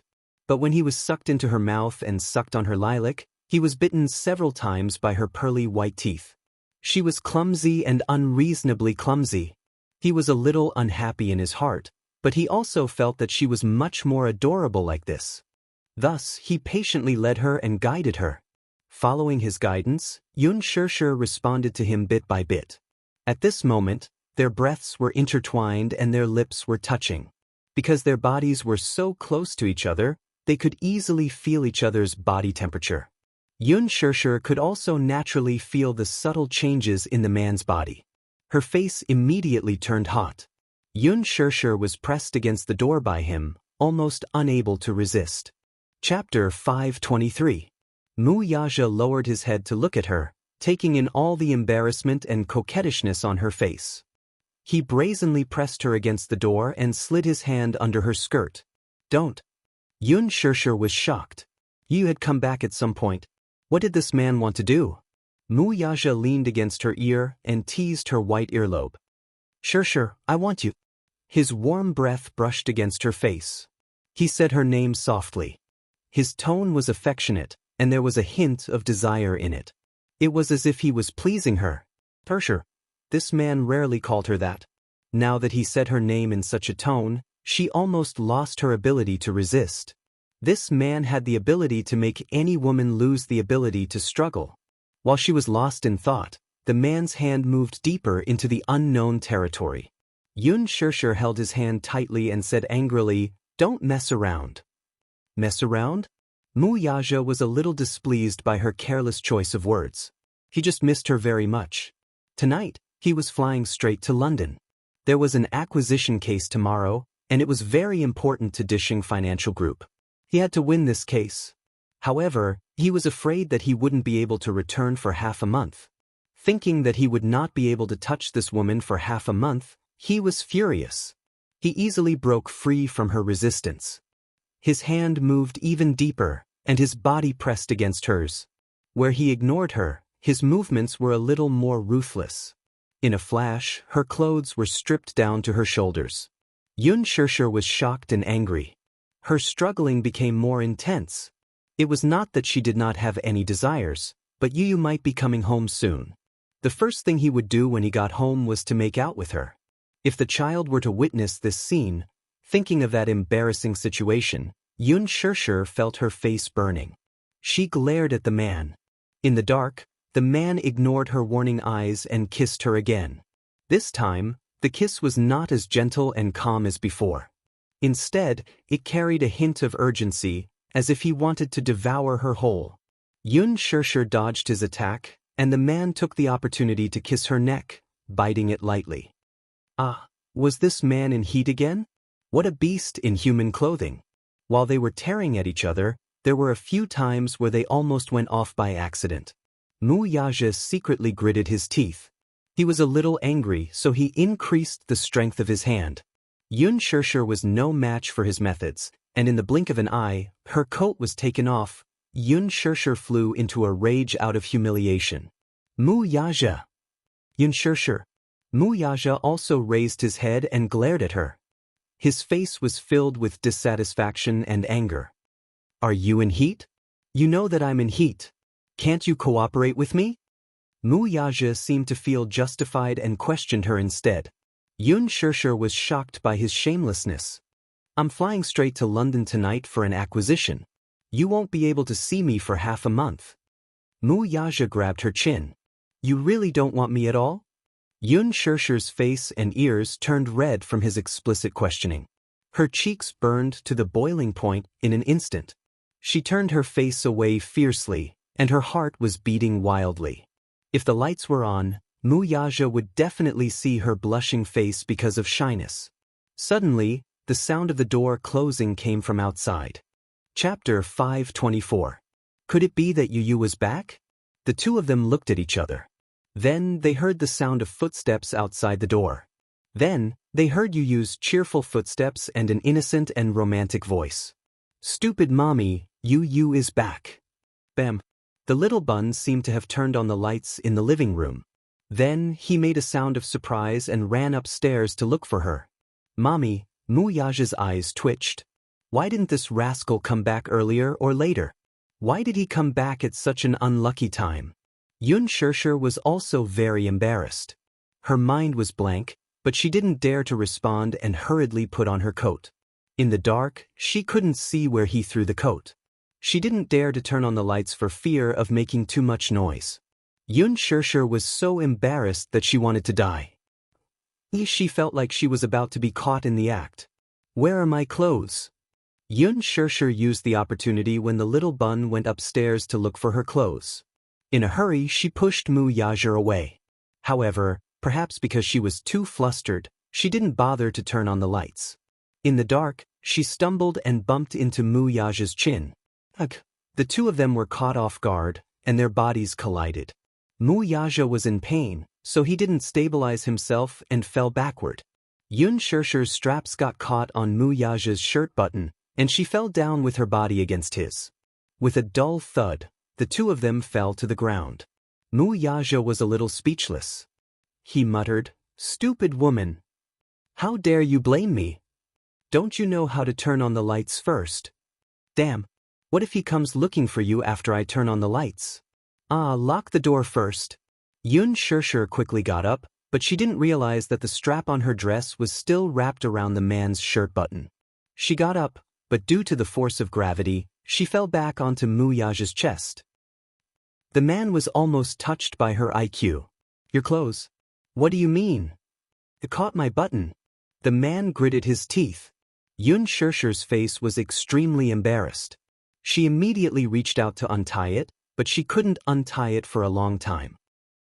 Muyaja was both angry and amused. Why did he end up in such an awkward situation when he wanted to spend some time with her before he left the country? "Turn on the lights first." "Stand up first." "How are you going to stand if my clothes are twisted and buttoned up? How am I supposed to turn on the lights with you on top of me?" The man was silent for half a second. "Where's the switch?" Xianxia held her forehead and sighed. She was about to break down. Yun Tianyu wandered around upstairs but did not find anyone. He then ran to the rooftop to take a look. His mommy had some plants there, and she would usually water them when she got home. There was no one on the rooftop either. The little lad was puzzled. Could it be that she was not home yet? He was a little worried, so he quickly took out his phone and dialed Xianxia's number. After a few seconds of silence, a ringtone was heard from the living room downstairs. Black lines appeared on the little bun's forehead. Was she downstairs? Thus, he hurried downstairs and followed the ringtone to find Xianxia's bag on the cabinet. Was she already home? The corner of his eyes twitched violently. Why did no one respond to his call, then? Was Mommy playing hide-and-seek with him? "Mommy, where are you?" "Yu is home. I want kisses and hugs." The man in the room heard him and was stunned. Why was this little bun so different in front of people and behind them? Chapter 525. What a mischievous person. He was cool and arrogant in front of him, but why did he become so adorable in front of Xianxia? Xianxia finally unbuttoned the straps on his shirt. When she heard his soft and adorable voice, she instinctively opened her mouth to respond, but before she could utter a word, she quickly covered her mouth in shock. Both of them looked at each other. Xianxia gestured at Muyaja to keep quiet. Shoo. Now, even Muyaja could not help but feel that the two were not being affectionate and were having an affair. It was as if they were caught red-handed. Xianxia put on her coat and looked around. She walked to the floor-to-ceiling window and pulled it open. Outside was the courtyard. She turned to look at Muyaja and urged him in a low voice, "Leave quickly." Muyaja was inexplicably angry and snorted. "Why should I leave?" Xianxia was stunned. "Yu's back. You should leave first, okay?" "I'm not leaving. I haven't kissed or hugged you. Do you think I'll leave just because you want me to?" Wuxia leaned against the wall elegantly and mimicked Yuyu's tone. Yun Shirshir's lips twitched violently. Stop fooling around. I'm not fooling around, Wuxia said coldly. You're a child too. Yun Shirshir was so angry that she laughed. Why were the father and son alike? Was it really a matter of genetics? When it came to acting shamelessly, the father and son were exactly alike. Outside the door, Yun Tianyu took a stroll in the bathroom and saw that the light was on through the crack of the door. Yun Shirshir had washed her hands when she came back and forgot to turn off the light. The little bun thought that she was bathing inside, so he leaned against the door and asked softly, Mommy, are you bathing inside? There was no response for a while. Then, Mommy, I'm coming in. Little Munchkin covered his eyes and carefully turned the doorknob to enter. She peeked in the direction of the bathtub through the gaps between her fingers. No one? Little Munchkin crossed his arms in defeat and huffed angrily. Where is Mommy hiding? Went out? How could he not bring his phone with him when he went out? He walked out of the bathroom and looked at his mommy's bedroom. Through the crack in the door, she saw that the lights were off in the room, but there were shadows flashing by. Yun Tianyu cocked a brow in suspicion.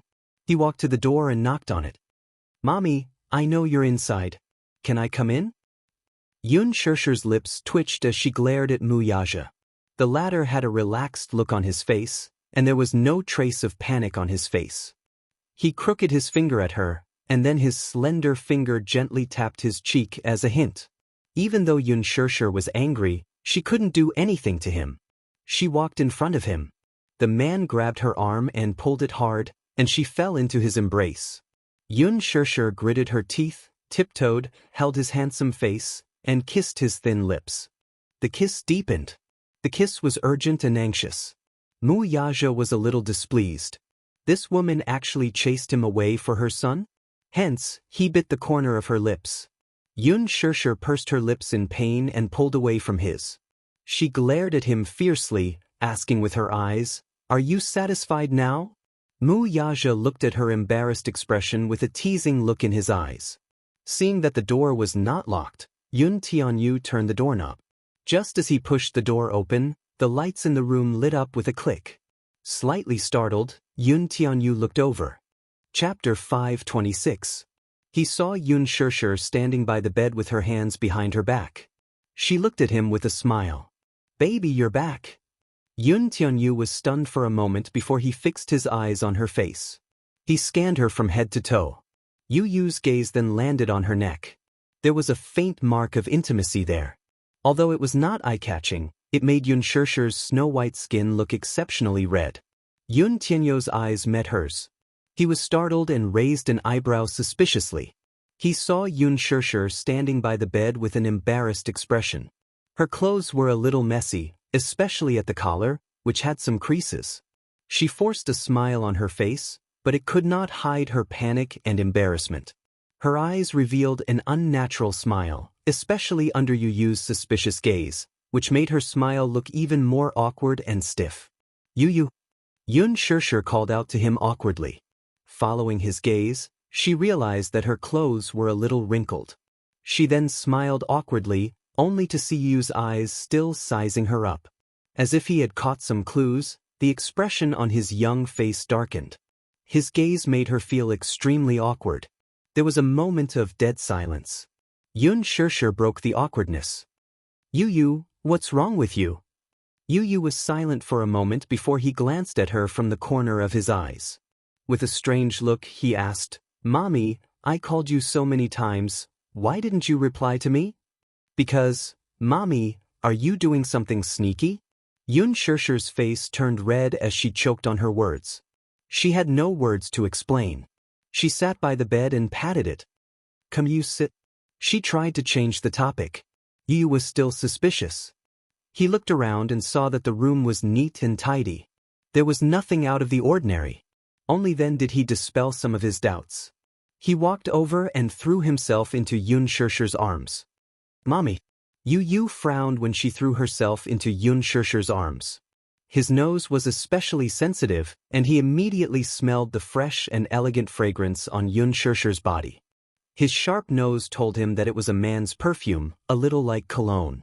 When he used to go shopping with his mother, he had smelled the same scent when they passed by the perfume counter. Yu Yu's heart skipped a beat. She felt that this fragrance was strangely familiar. Muyaja? He was here. Yun Shirshir lowered her head and held his smiling face. She kissed him on both cheeks and intimately rubbed the tip of his nose. However, she saw that his expression was a little strange. Yu, what's wrong? Mommy's body smells like perfume. Yu looked at her with a pout and didn't mince his words. Yun Shirshir stuttered awkwardly. That's Mommy's perfume. Nonsense. Mommy's body smells good. She never wears perfume. Yu mercilessly exposed her lie. Yun Shirshir's expression froze. Was this child usually so observant? He even knew whether she wore perfume or not. Yu decided to get to the bottom of this. Hence, he pointed at the red mark on her neck and asked, "What's this?" Here. It's red. Yu narrowed his eyes and continued to ask.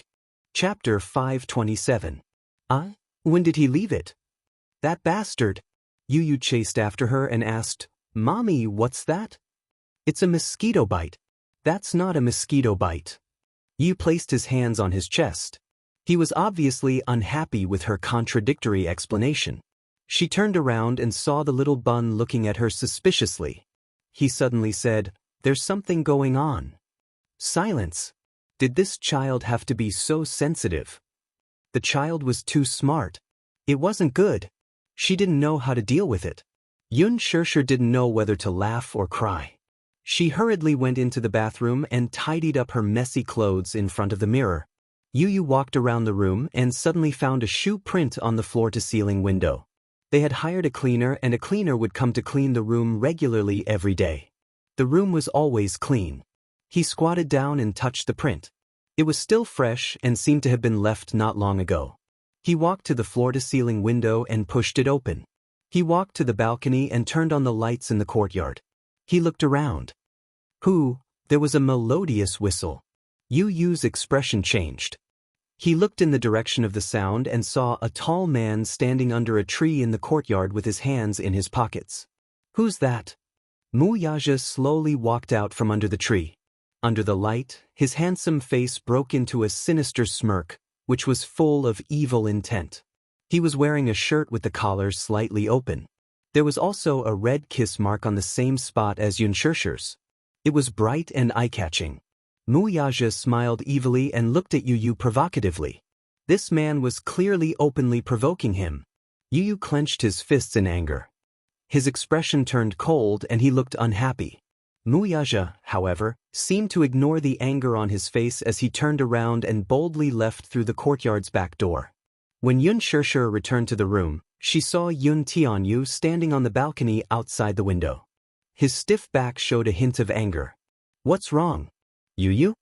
Yun Shirshir walked over and squatted in front of him. Yun Tianyu's handsome little face scrunched up in sadness. His eyes were brimming with tears. He looked so aggrieved that it was as if the sky was about to collapse on him. His little mouth pouted high into the air. I'm not happy. I want Mommy's kisses and hugs. He had been working so hard outside, only to find that his dear Mommy had been snatched away by that man. She had been kissed and hugged. She did not feel happy. Yun Shirshir immediately hugged him and coaxed him. Yu baby, what's wrong? Mommy betrayed me. Yu cried as he rubbed his tears.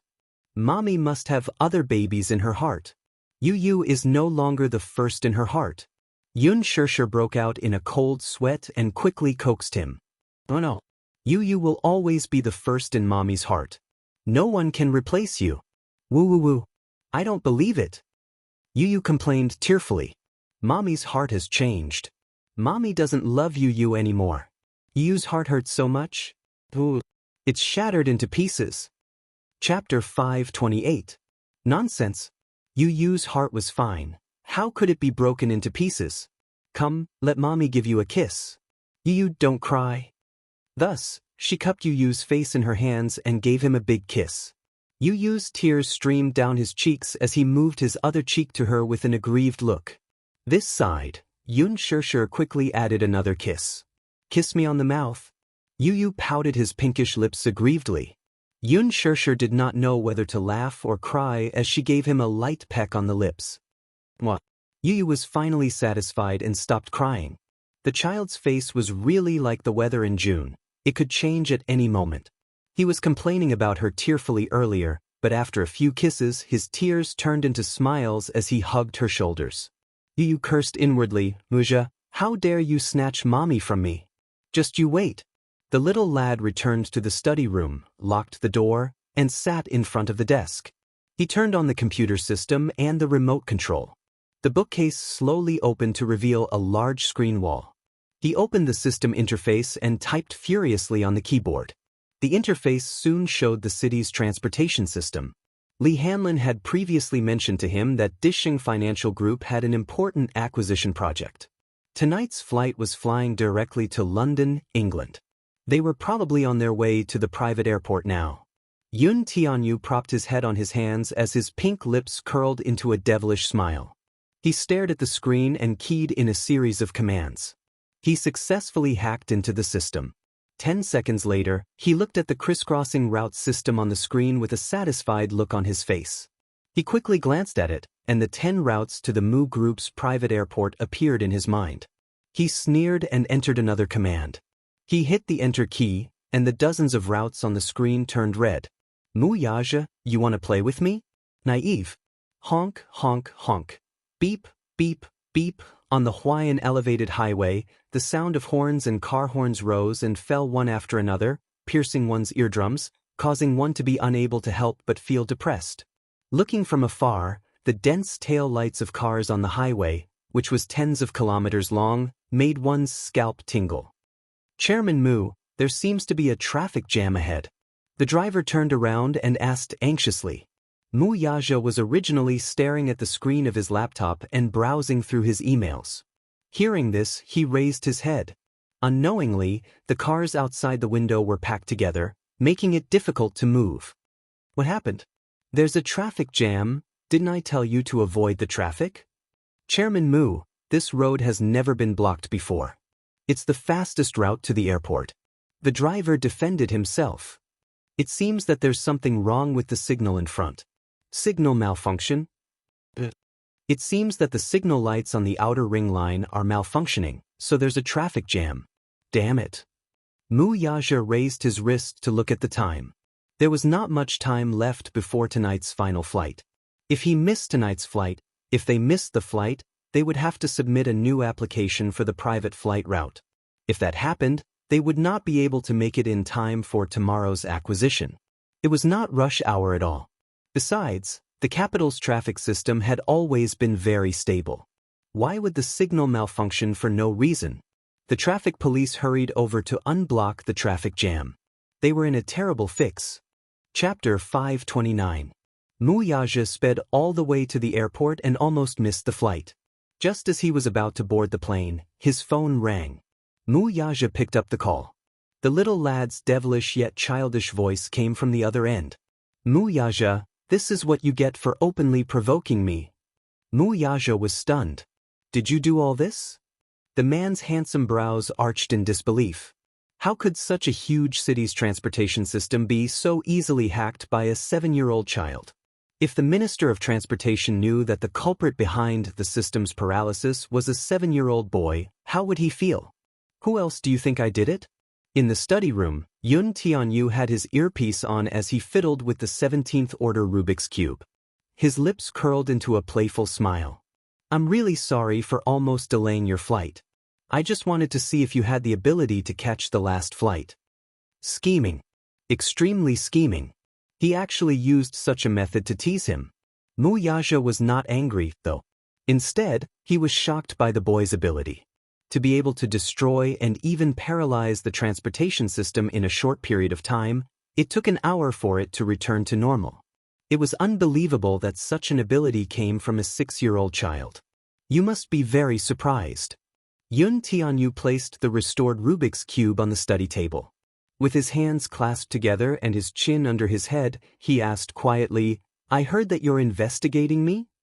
Haven't you been investigating the chairman of Leji Holdings? Mu Yaja's face instantly tensed up. He had an inexplicable premonition. Mu Yaja, since you're my daddy, I'll tell you in secret. Yun Tianyu looked at the phone and casually enunciated each word. I'm the chairman of Leji Holdings. You. Mu Yaja was stunned. The chairman of the world's largest toy supplier, Leji Holdings, was actually him. Yun Tianyu smiled. He could vaguely imagine Mu Yaja's shocked expression right now. There was no harm in revealing his true identity to him. This identity alone was enough to shock him.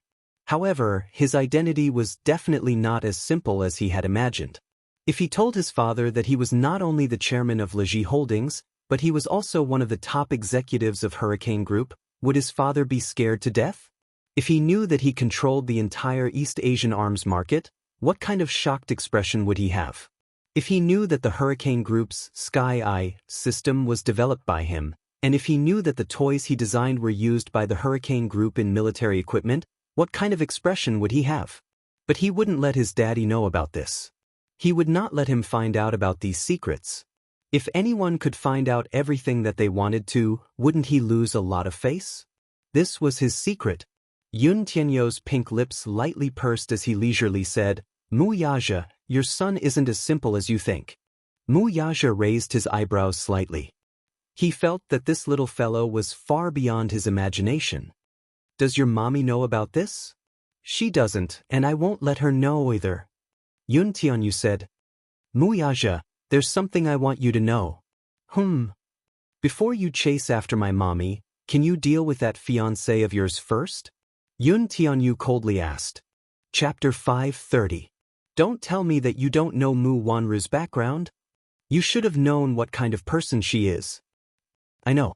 Yun Tianyu was stunned. Then, why haven't you made a move yet? You don't have to interfere in this matter. Mu Yaja did not know where this little bun had gotten this information from. While he was surprised, he was also shocked by the boy's formidable means. No matter what, he did not wish for Yun Tianyu to interfere in this matter. This was what he should do as a man. Naturally, he would not let his son step in. Yun Tianyu snorted. I can't be bothered either. Anyway, so what if he exposed Mu Wanru? He did not wish for his mother to return to the Mu family and become the so-called Missy of the Mu family. He disdained it. Status, power, and wealth. Whatever the Mu family had, he had as well. Returning to the Mu family might not be a good thing for his mother. It was not that he had not met Grandpa Mu before, but he did not like him from the very beginning. He had a nagging feeling that this old man was not a simple character. From his eyes, Yun Tianyu could see too many things.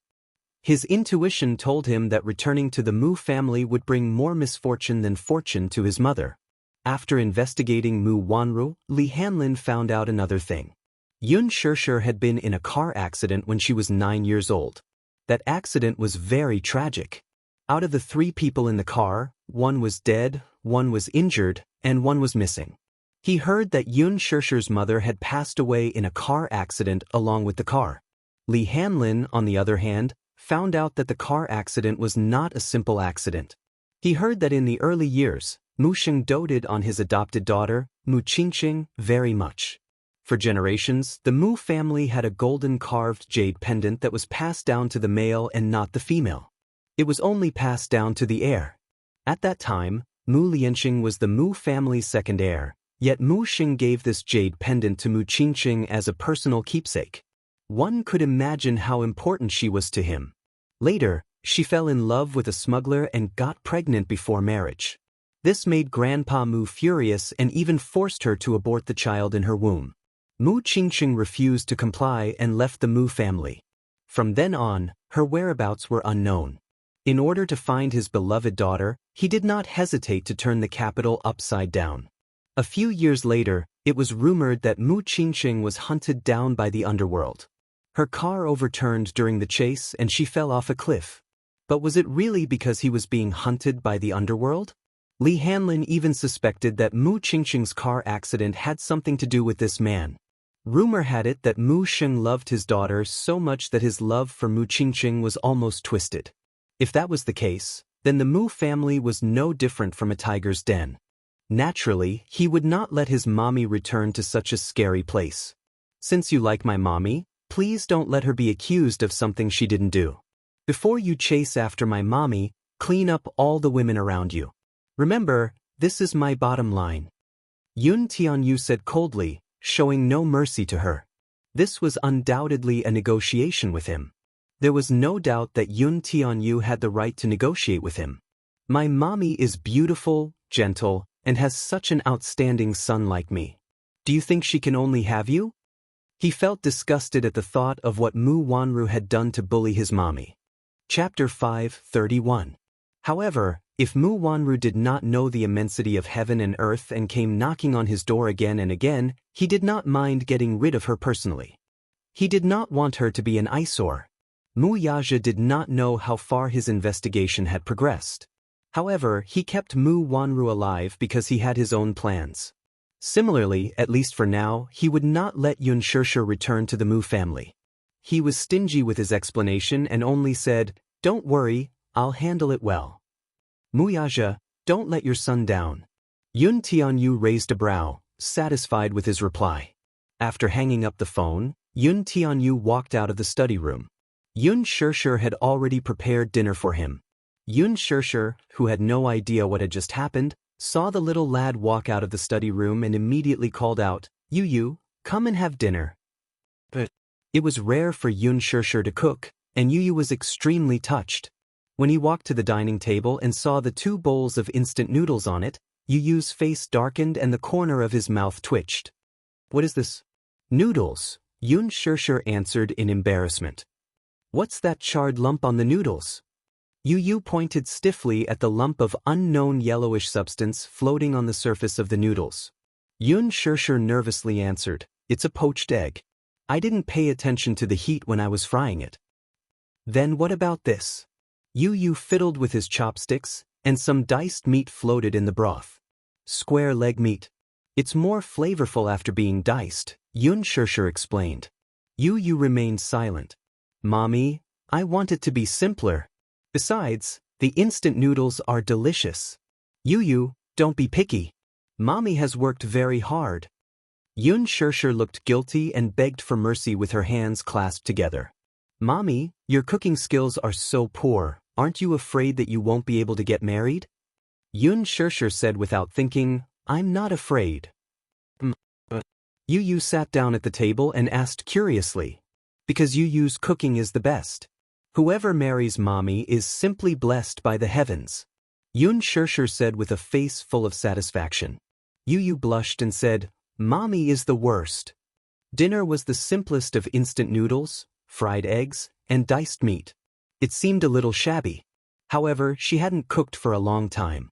She didn't have much inspiration after entering the kitchen, so she simply made 2 bowls of noodles. It was simple and convenient. Even though Yu complained, she still finished the broth without leaving a single drop behind.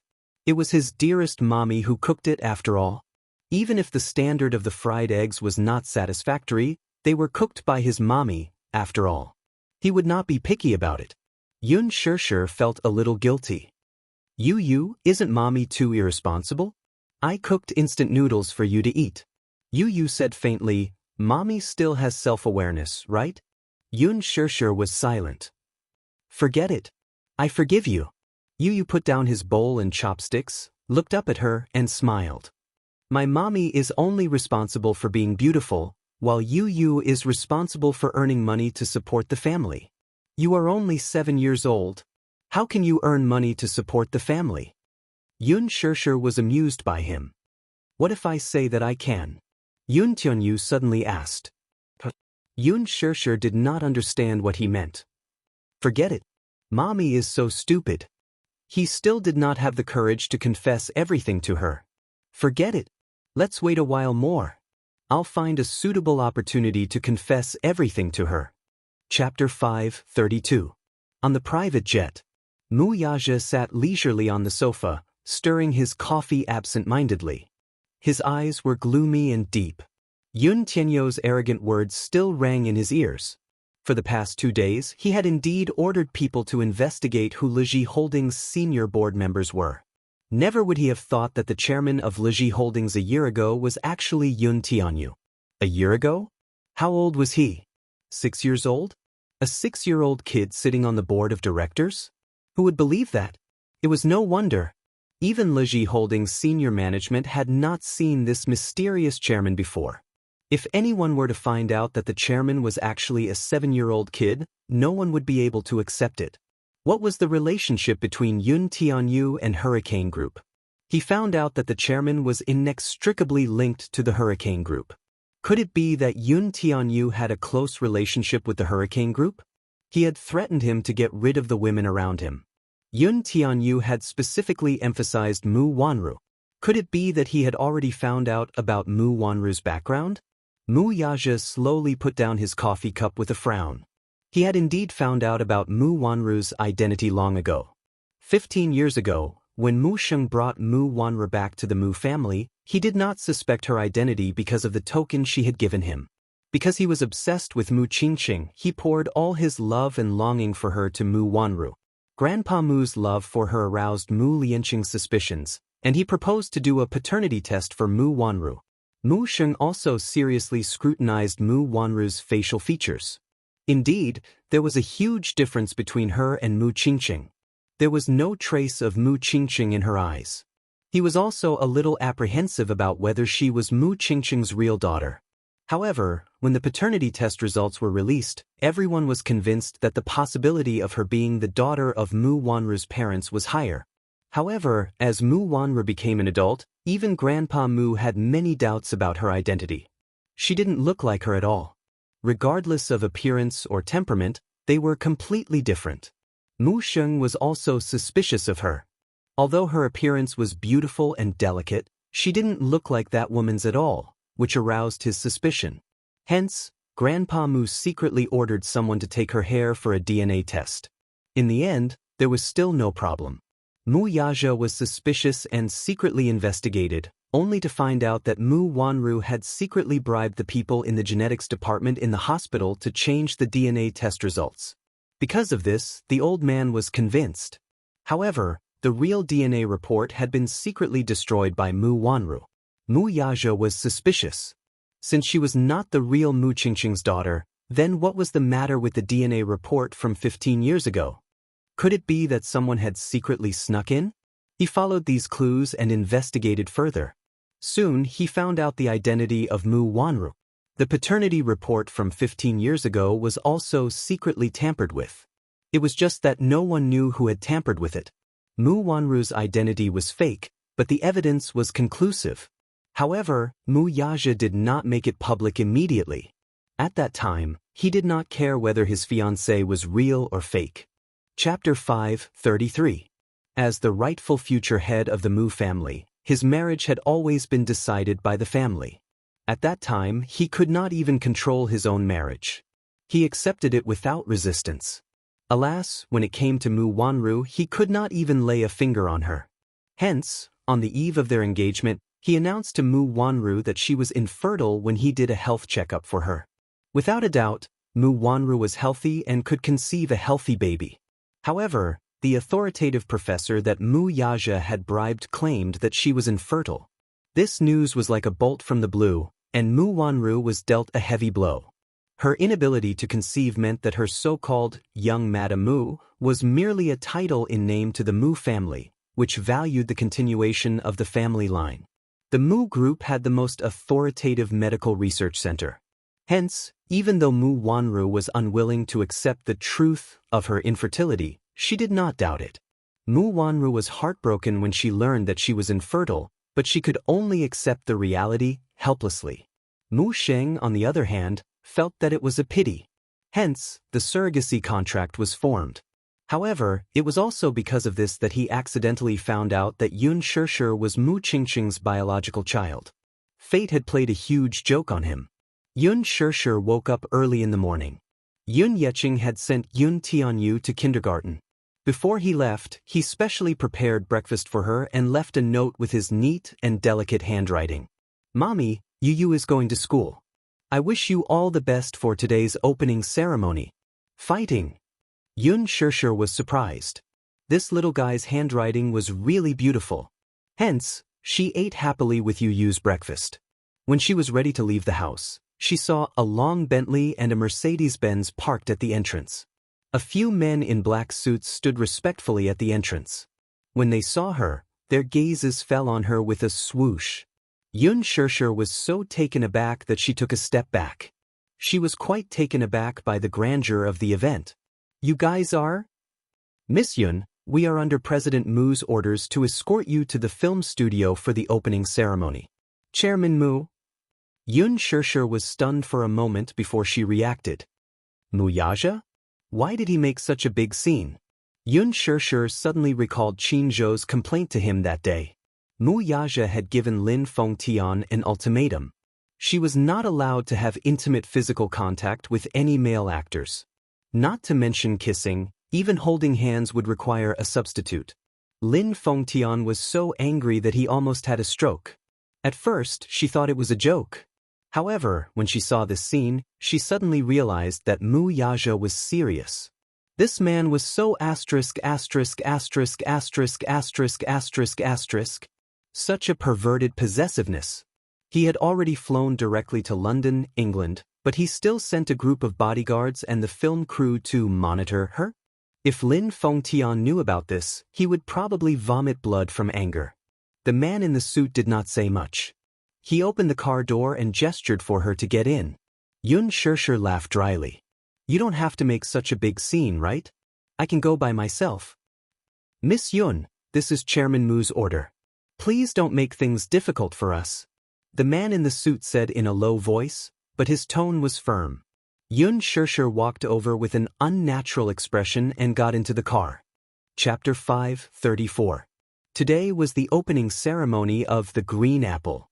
The venue was Guochang Film and Television Base, and all the staff of the production team were waiting there early in the morning. The opening ceremony was very grand, and there were many superstars gathered.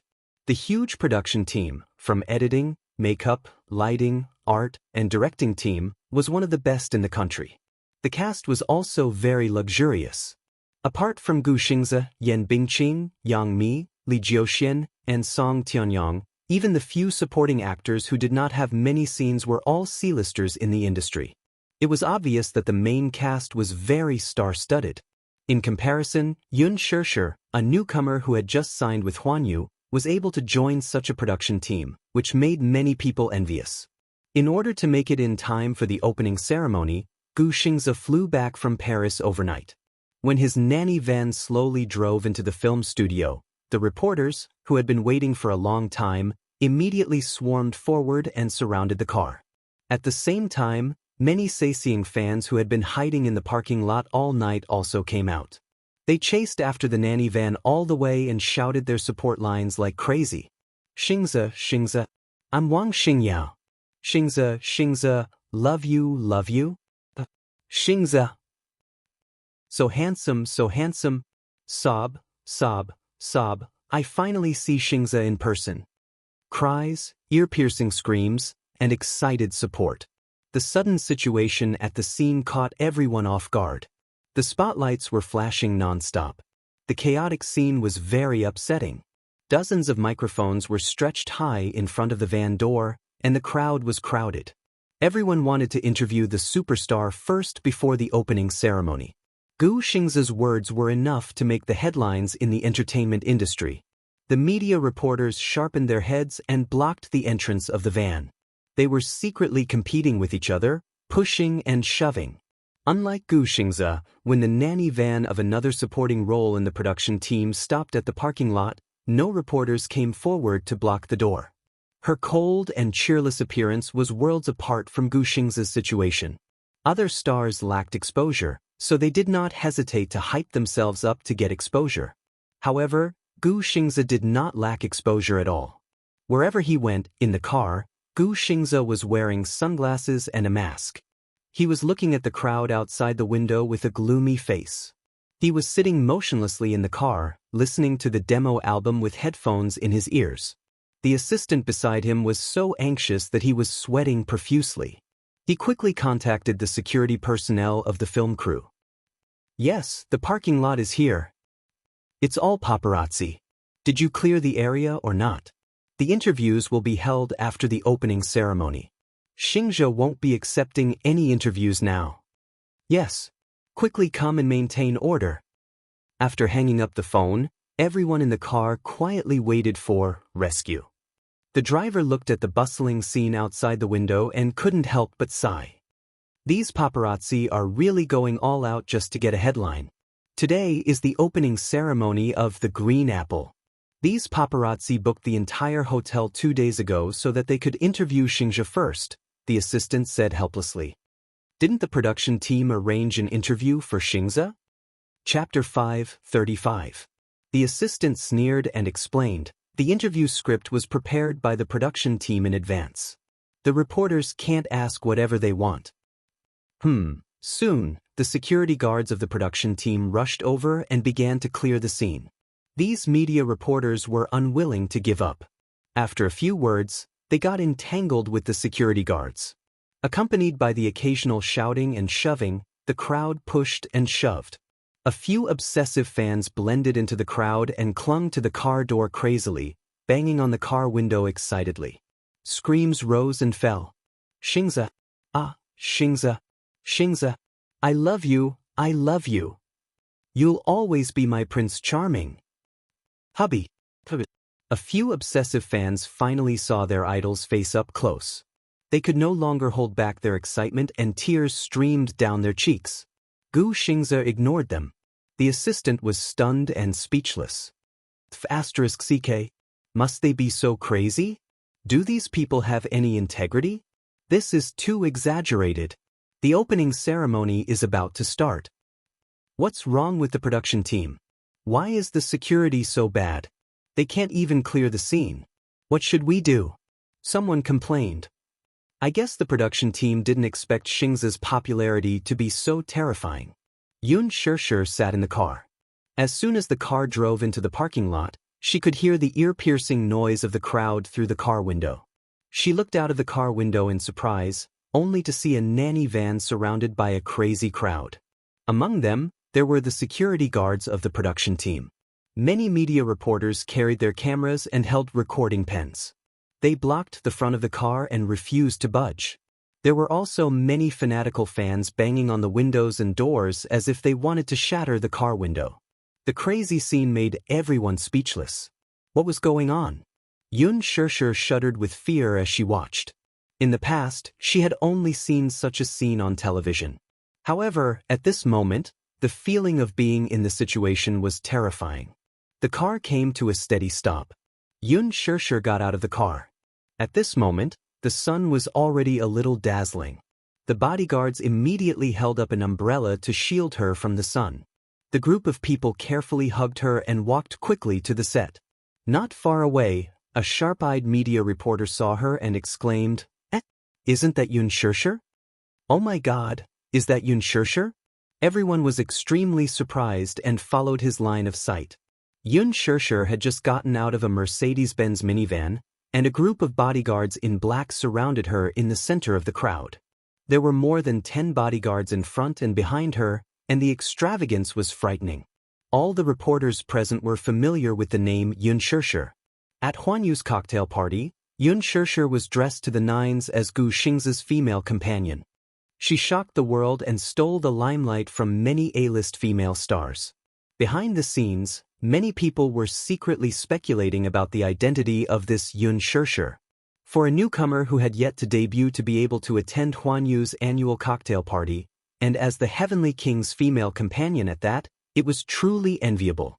After the reception, he successfully signed a contract with Huanyu's headquarters and officially debuted. As soon as she debuted, she was handpicked by Lin Fengtian to be the female lead in his new movie, becoming the new generation of Lady Phoenix.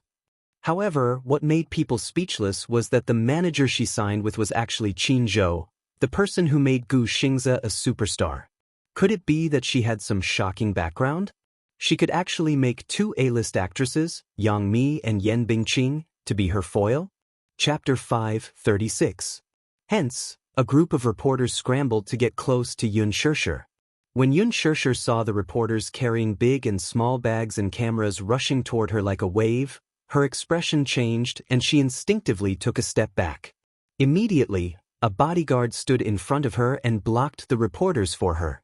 The bodyguards sent by Mu Yazhou were all top experts. They were well trained and did not care about the paparazzi at all. The bodyguards stood there with cold expressions. They were tall and strong, and their aura was shocking. Just their aura alone was enough to suppress the reporters. When the reporters saw this, they could not help but feel a little guilty and stopped in their tracks. What's going on? Why are the paparazzi running away?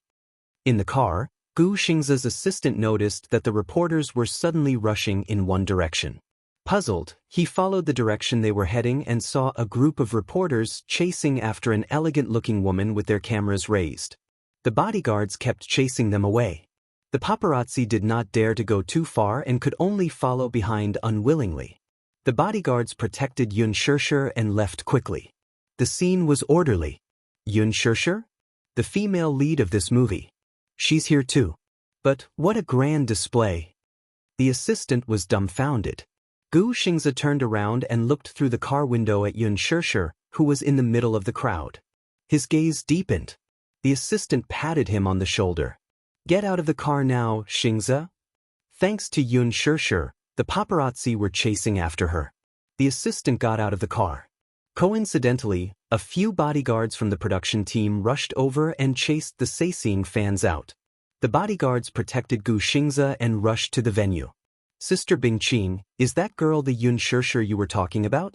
The newbie who talked back to you last time? After Yan Bingqing got out of the car, the assistant beside her pointed at Yun Shishir's back and asked with a displeased expression. The latter snorted coldly as a look of contempt appeared on her face. It's this B****. She actually dared to embarrass me during the trial shoot. She even dared to talk back to me. She doesn't know her place.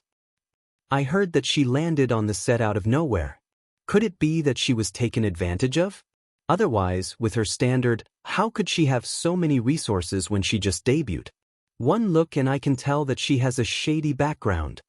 Yan Bingqing said viciously. If it weren't for her, the female lead would have been me. The assistant quickly agreed. That's right.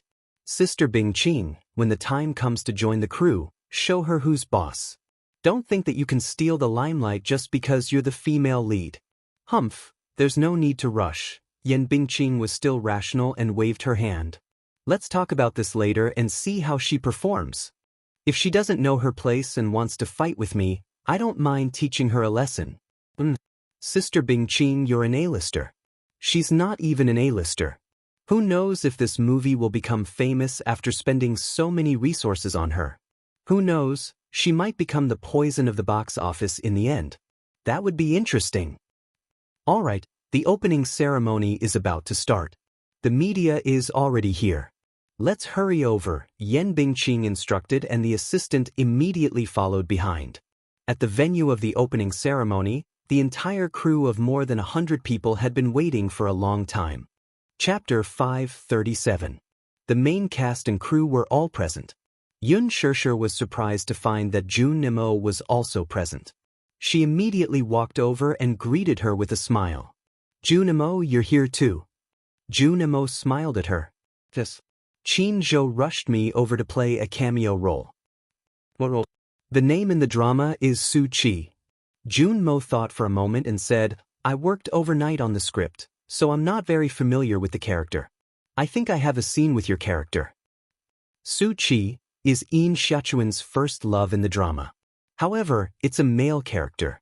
Yun Shishir suddenly broke out in cold sweat. She sized Jun Nemo up. Indeed, in terms of appearance, Jun Nemo was very tall and slender. She had neat short hair and a handsome face. She was well-dressed and was very suitable for the role of a beautiful young man. However, it was rare for a woman to dress up as a man. Jun Mo's expression did not change. I landed in the production team out of nowhere. Originally, this role had already been decided, but Qin Zhou snatched it from me in order to open up a career for me. At this point, Jun Nemo could not help but feel a little guilty. This role was originally set for a new generation of young hunks, but she had snatched it out of nowhere. Moreover, she had even played a role. It was probably infuriating. Yun Shishir understood what she meant. Qin Zhou was hoping that she would develop into an actress. The green apple was a very good resource. Many new generation actors were racking their brains to get involved, even if it was just a supporting role with few scenes. Jun Emo might be able to attract countless fans with this role. Lin Fengtian's movie focused on youth and was very popular among young people. Young people were the largest consumer group in the movie market. Moreover, the character of Su Qi was very popular. It was no wonder that so many young hunks were lining up to get this role. In the original novel, this character's popularity was second only to Yin Dongyu's. Even Li Jiuxian did not manage to get this role because his facial features did not match the image in Lin Fengtian's mind. Handsome, gentle, devoted, and sunny, he fit the image of a Prince Charming in the hearts of many girls. In the script, he had many touching scenes with Yin Xiaochuan. Regardless of gender, Jun Emo was very suitable for this role. Jun Emo smiled and said, "I heard that there's a kissing scene between Yin Xiaochuan and Su Qi in the script. Sure, you don't mind giving me your first screen kiss, do you?" Yun Shishi's face immediately turned red. She pursed her lips and smiled shyly. Jun Emo was touched by her pure smile and couldn't help but reach out to stroke her head. "Alright, I was just teasing you. Don't take it seriously." "Jun Emo, I realize that you're quite a boyfriend." Jun Emo was taken aback. Then she smiled and said, "How about I be your boyfriend?" She leaned over and inched closer to her. Her expression was so gentle that one couldn't help but sink into it. Yun Shishi was in a daze as she stared at the woman's approaching face.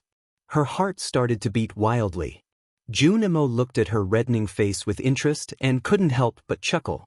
"Shishi, you're so cute. Don't tease me." Behind them, Qin Zhou walked over and glared at the two of them. "The opening ceremony is about to begin. Hurry up and stand in line." Chapter 538. The opening ceremony officially began. First, the director and executive producer went on stage to speak to the media. Following that, the representatives from the various departments of the production team went on stage to offer incense. Finally, as one of the two main leads, Yun Shishi, who was Gu Xingze, naturally had to go on stage to offer incense. Yun Shishi and Gu Xingze went on stage face to face and the media erupted in cheers. The appearance of the two main leads was undoubtedly the climax of the opening ceremony. Youth movies were very strict about the looks of the main leads. Yun Shishi and Gu Xingze were the epitome of reverse aging. One was 24 years old and the other was 28 years old. When they stood together, they were the perfect match for the male and female leads in the original novel. Yun Shishi had specially chosen a snow-white dress today, which accentuated her well-proportioned figure.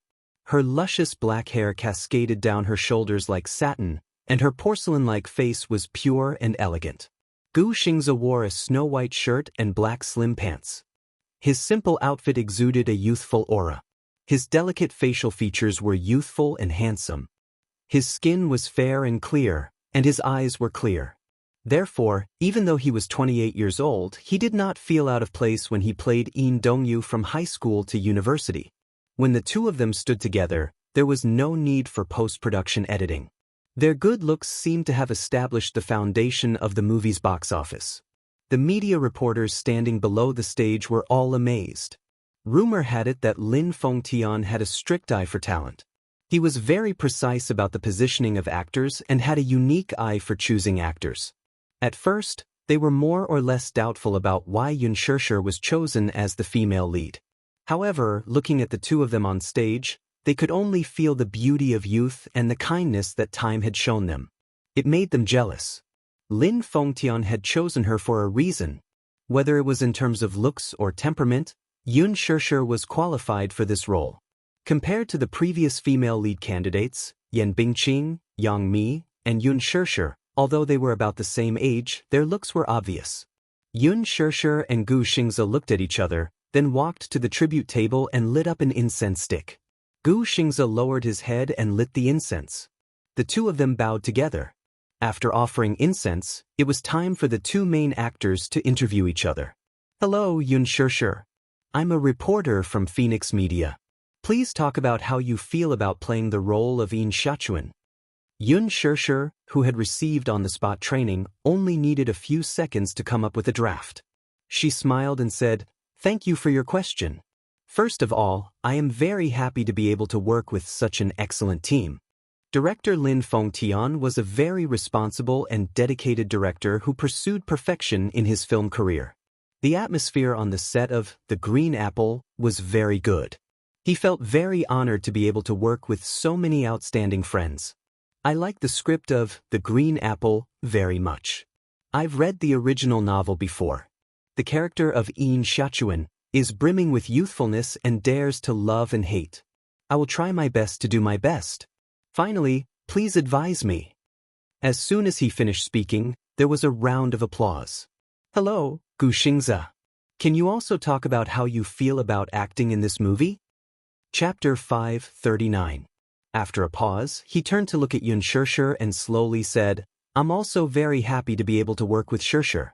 Shirshir is the Yin Xiachuan in my heart. She's a very talented newcomer and is full of spirit. I'm very happy to work with her, and I hope that the upcoming filming will go smoothly. Everyone, please look forward to The Green Apple. Thank you. A reporter immediately raised his hand and asked, Xingze, there are rumors that you were the one who recommended Yun Shirshir to Director Lin.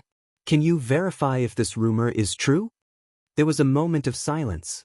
Everyone looked at each other. Yun Shirshir was recommended to Lin Fengtian by Gu Xingze? Gu Xingze was silent for a while, then slowly nodded and said, yes. The media reporters below the stage immediately exploded. The situation was a little out of control. Originally, the reporters who were invited for an interview had already been arranged by the production team. Now that Gu Xingze's speech had caused the reporters to become restless, the questions they asked were getting more and more deviated from the main topic of the interview. Xingze, what's your relationship with Yun Shirshir? Gu Xingze calmly replied, we're friends. Just ordinary friends? There are rumors that Yun Shirshir is your first girlfriend. Is this true? Nonsense. Gu Xingze, what do you think of Yun Shirshir, this newcomer actress? Although she's a newcomer, she's full of spirit and very talented. She'll be an excellent actress. Gu Xingze, at Huan Yu's annual cocktail party, Yun Shirshir was your female companion. May I ask if you invited her? I invited her to be my female companion. May I ask if she and you? Seeing that the situation was getting out of control, Qin Zhou immediately sent people to escort Yun Shirshir and Gu Xingze off the stage. The MC went on stage to make a closing speech, and the opening ceremony ended in a hurry. After getting off the stage, Yun Shirshir looked a little upset. She was caught off guard by the media's fierce questions and didn't know how to respond several times. If it wasn't for Gu Xingze's strong ability to react on the spot, she might have said something wrong. Gu Xingze had been in the entertainment industry for 10 years, so he was experienced in reacting on the spot. He had long been used to such situations, so he was able to react fluently. But to her, it was inevitable that she was not used to it. Gu Xingze looked down at her flustered expression and asked softly, are you scared? A little. Yun Shirshir was still in a state of shock.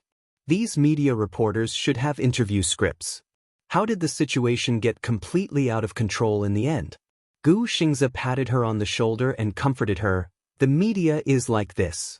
They are all pervasive and take advantage of every opportunity. Even if they have interview scripts, they won't follow the routine. Yes, thank you for just now. If it wasn't for you, I wouldn't know what to do. Yun Shirshir thanked him sincerely.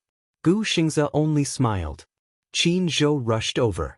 When he saw Yun Shirshir, he scolded her, why is your ability to react on the spot so bad? What happened to the skills you learned? Yun Shirshir looked aggrieved. Chairman Qin, it's my first time. Qin Zhou was angry and ignored her explanation. You almost said something wrong a few times just now. You really scared me to death. If it wasn't for Xingze, you would definitely have been led into the gutter by those sly media reporters. Yun Shirshir was scolded until she felt hopeless. Chapter 540. Even if you don't know how to respond, you have to smile, okay? You have to maintain the demeanor of a goddess at all times. What's with that confused face just now? Reporters always choose to publish articles with gimmicks when they take photos. You were so stunning at the cocktail party before, and now your ugly photos are taken by the reporters. Do you still want your goddess-like demeanor? Yun Shirshir felt as if her soul was about to leave her body after listening to her vicious scolding.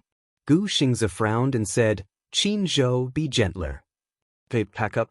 There's a photo with the main creator later. Remember, if someone wants to take your spot, don't give way, okay? You're the female lead, so you can just stand next to Xingzi." Qin Zhou was a little worried that Yan Bingqing would take his spot. Yun Shirshir nodded.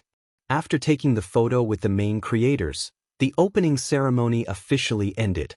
In the blink of an eye, it was already evening. "Let's have dinner together?" Gu Xingzi walked to Yun Shirshir and asked. Yun Shirshir licked her lips.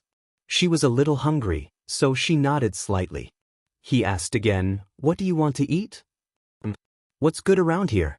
Gu Xingzi said, "We'll go eat whatever you want to eat." Yun Shirshir smiled playfully and said, "Let's go eat Western food then." Gu Xingzi broke into a smile and readily agreed. Secret Love Western Restaurant was located in the busiest area of Huaihai Road. The decorations were elegant and the Western food was exquisite, so it was very popular. If one didn't make a reservation, it would be difficult to get a seat.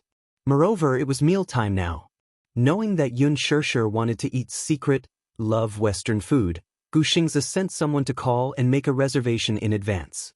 Naturally, it was a matter of course. The restaurant manager even specially arranged an elegant booth for them. It had elegant lighting, glass windows, and beaded curtains. It was uniquely romantic. Therefore, when the waiter led them to the booth, Yun Shirshir felt a little happy and excited. She sat on the seat contentedly, her little head turning around curiously, looking at the decorations of the booth. Gu Xingzi sat down gracefully. As soon as he sat down, Yun Shirshir looked up and flashed him a brilliant smile. She said happily, "The atmosphere here is so romantic. It's a good place. Thank you, Xingzi." Gu Xingzi was slightly stunned. He suddenly realized that she was thanking him for bringing her to eat Western food. He could not help but frown. He had been sick of Western food since he was a child. To be honest, Western food made with love was delicious, but for his picky taste, it was still average. Originally, he had planned to take her to the French restaurant if she liked Western food. However, seeing how much she longed for this place, he gave up on the idea. Yun Shirshir saw him frown and mistakenly thought that she had made him angry. When she thought of how she had called his name so directly, her cheeks turned red. She said softly, "Senior Gu." Gu Xingzi raised his eyebrows. Yun Shirshir continued to explain, "I don't think I should have called your name directly." Gu Xingzi calmly picked up the menu on the side and handed it to her. He looked at her deeply and said lightly, "You can call my name." His eyes were gentle for a moment, then returned to their usual calmness. He lowered his head and looked at the menu. Chapter 541. Xingzi. What a nice name. She recalled what Qin Zhou had said before. It seemed that very few people were qualified enough to call him by his name, but he allowed her to call him that. Did this mean that he treated her as a friend? Yun Shirshir pursed her lips and smiled at the thought of this. Western dishes were all the same, but AI Western restaurant's most popular signature dish was the steak. The steak here was quite delicious and had a unique flavor. Gu Xingzi ordered some dishes of his own, some snacks, and a medium-rare filet mignon with black pepper. Yun Shirshir, on the other hand, was at a loss. Looking at the dazzling array of menu, the mouth-watering steak, spaghetti, delicious snacks, exquisite desserts, and ice cream, she was really a little dazzled. She had never ordered Western food by herself and didn't have her own ideas. She really didn't know what to order. Looking at this and that, which were quite delicious, she was a little hesitant for a moment. Now that her stomach was big, she wanted to greedily order a portion of every dish, but she was afraid that she wouldn't be able to finish it and it would be too wasteful. Thus, she looked at Gu Xingzi for help.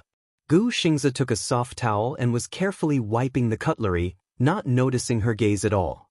Yun Shirshir lowered her head a little dispiritedly and pouted in annoyance. She glanced at the menu carelessly, then looked up and said with a smile, "I'll just order the same as him." Although she didn't know what exactly he ordered, with his taste, The dishes he ordered should be delicious. She still trusted his foresight. The waiter nodded and asked respectfully, "Excuse me, is your filet mignon also medium rare with black pepper sauce?" Xianxia nodded. The waiter put away the menu and smiled as he left. Xianxia curled her lips in satisfaction and turned around to see Xingze wiping the cutlery for the second time. She didn't know why, but her eyes were deeply attracted to his fair and slender fingers. What a beautiful hand! It was even more beautiful than a woman's hand. His joints were distinct, his fingers were long, and he wore a beautiful pinky ring on his little finger. With such hands, even if they were holding a knife and fork, the image was so beautiful. She suddenly remembered that Qinzhou had mentioned that he was a serious clean freak. She pursed her lips and imitated him. Taking a napkin from him, she started wiping the cutlery in a serious manner. "Hey, it's Xingze." A sweet voice suddenly broke the silence.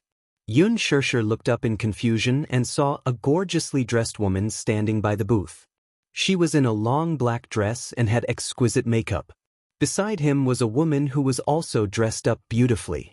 She also looked very noble. The two of them had come to eat together, but they happened to pass by the booth. They didn't expect to meet Xingze here. After all, Xingze rarely dined at such a Western restaurant. Still, amidst her pleasant surprise, the woman shifted her gaze to Xianxia. She was secretly puzzled. Who was this last sitting opposite him? She was dressed like a student and looked obedient. She didn't look like a lady from any family. She seemed to be a commoner. Was she a new actress? Chapter 542. However, even if she was very picky, she still felt that the girl in front of her was unbelievably beautiful.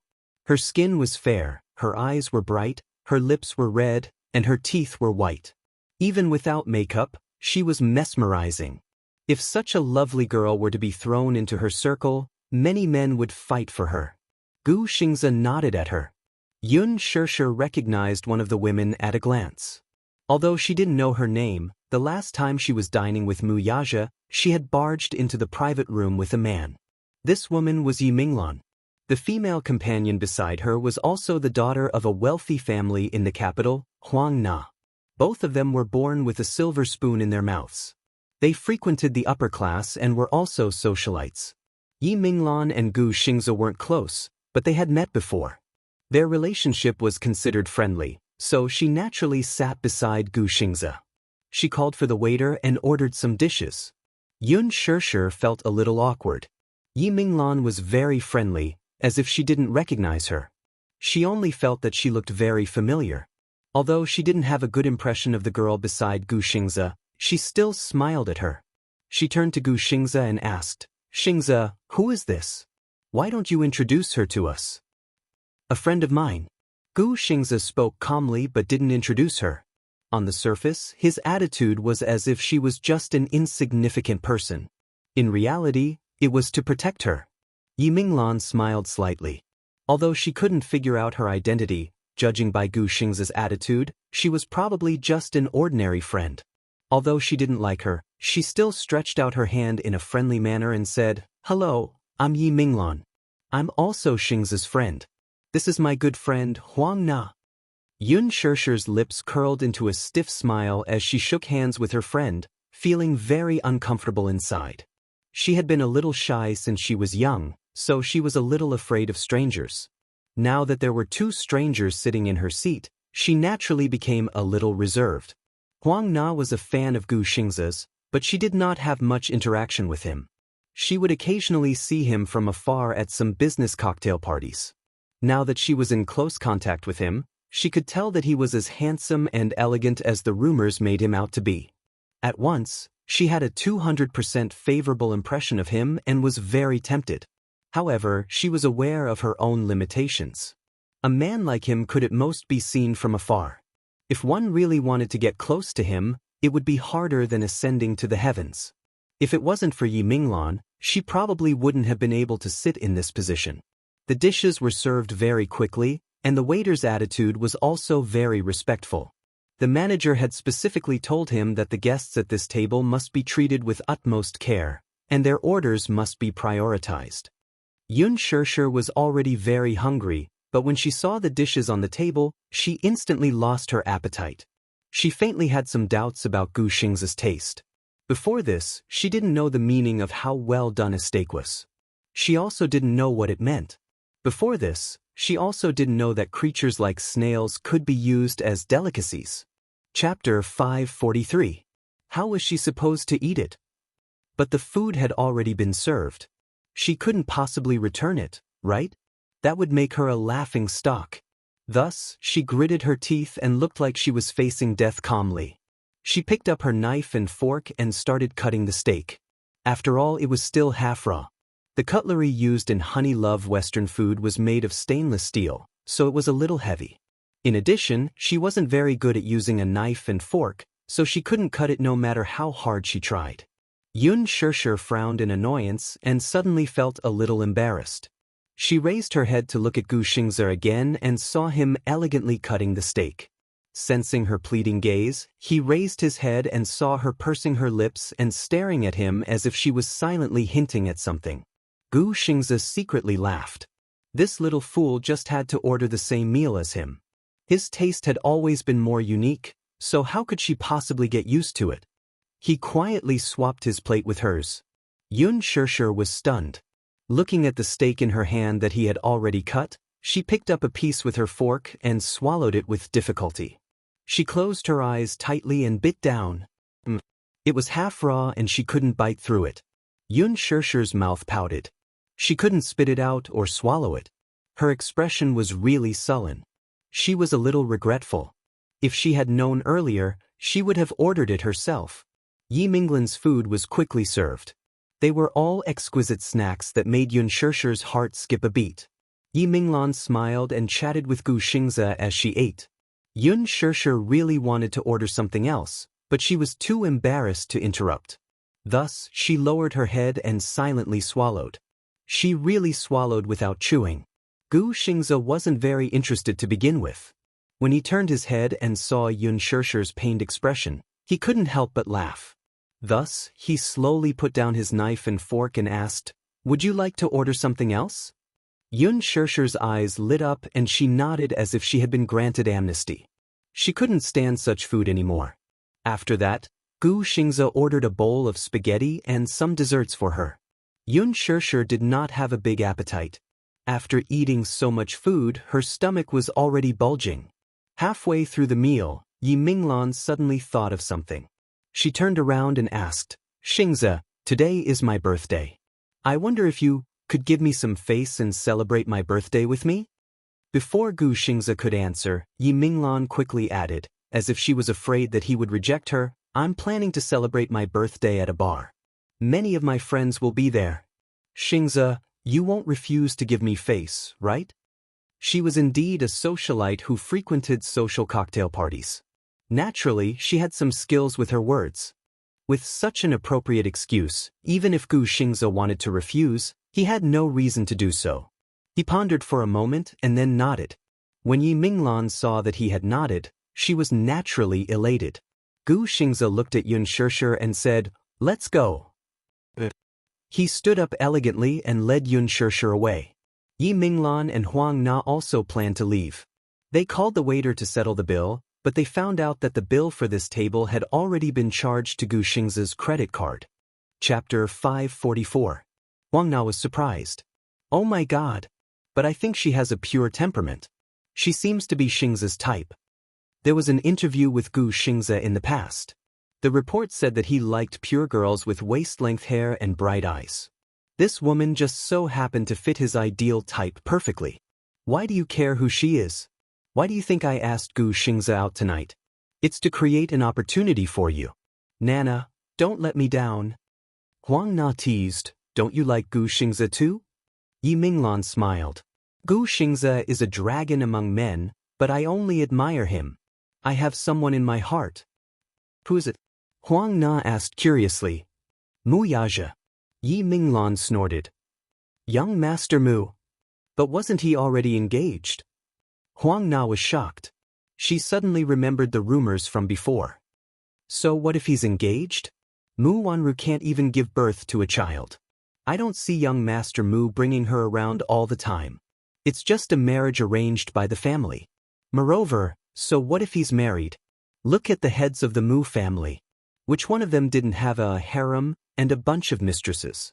Which lady in the capital doesn't admire him and want to climb up the social ladder wholeheartedly? Huang Na was surprised. Don't tell me you want to be his mistress? Yi Minglan smiled arrogantly and her lips curled into a disdainful smile. Mistress? But if I want to be, I'll be the young mistress of the Mu family. Palace Bar was the most expensive bar in the capital. It was also the most high-end bar.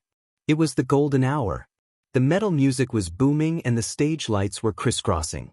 The atmosphere had reached its climax. This was the bar opened by the crown prince of the Ochen group in the capital. The people who came in and out of this bar were the rich and famous in the capital, or the popular celebrities. Of course, there were also famous directors and directors. Of course, Gu Xingze often came to this bar. He had a good relationship with some of the musicians here, so he often came to support them.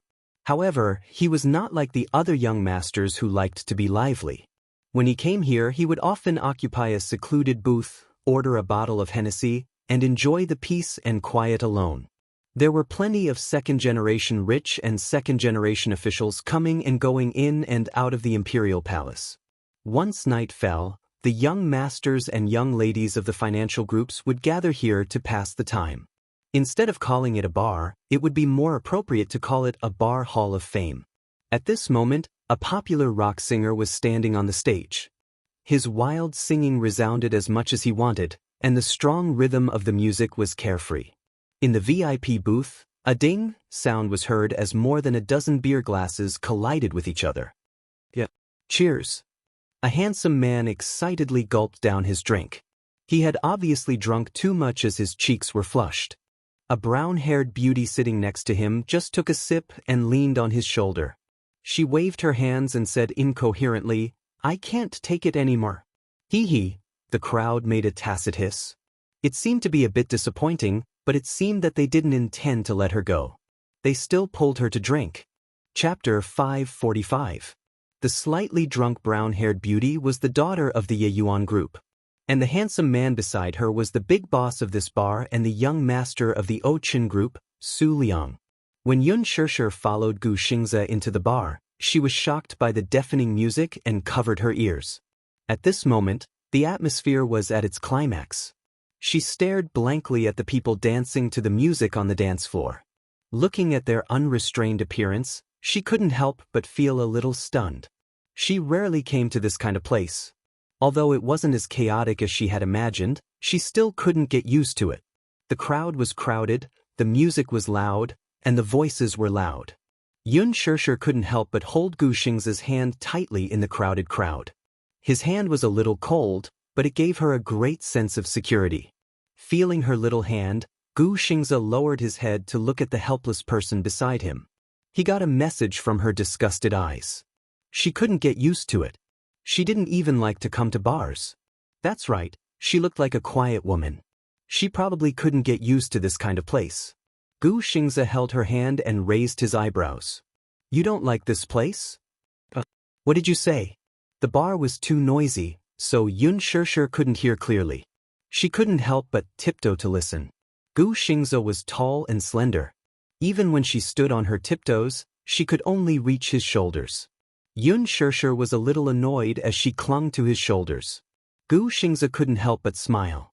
He leaned over to her ear and said word by word, "You don't like it here?" His deep and magnetic voice was accompanied by his breath. Yun Shishir only felt that her neck was boiling hot, as if it was dyed with a ball of fire. It burned her cheeks and made them strangely red. She nodded unnaturally and said loudly, "I don't like it here." As she spoke, she opened her mouth wide, as if she was afraid that he couldn't hear her clearly. "If you don't like it, then leave." Gu Xingze grabbed her arm and turned to leave. Yun Shishir was stunned. She quickly tugged at his sleeve and smiled at her. "Don't you have an appointment with a friend? Don't worry about it. Just do what you need to do. I'll accompany you." "Stay with him." Gu Xingze raised his eyebrows. He was stunned for a moment, and the corners of his mouth curled up involuntarily. Out of the corner of his eye, he suddenly caught a glimpse of a graceful figure walking through the crowd towards him. Yi Minglan had changed into a sexy black dress. Her wavy hair hung down in front of her chest. She seemed to have touched up her makeup, making her look even more exquisite and charming. She had a wild charm to her. "Master Mu, you're here. I've been waiting for you for a long time." Gu Xingzi curled his lips slightly. Yi Minglan's gaze wandered and she glanced at Yun Shishir, who was beside him. She was wearing a pure white dress, revealing her slender and fair legs. She was dressed in the standard student attire, and her entire body was filled with a taboo beauty. In this day and age, many men liked such a style. Uniforms were seductive and pure.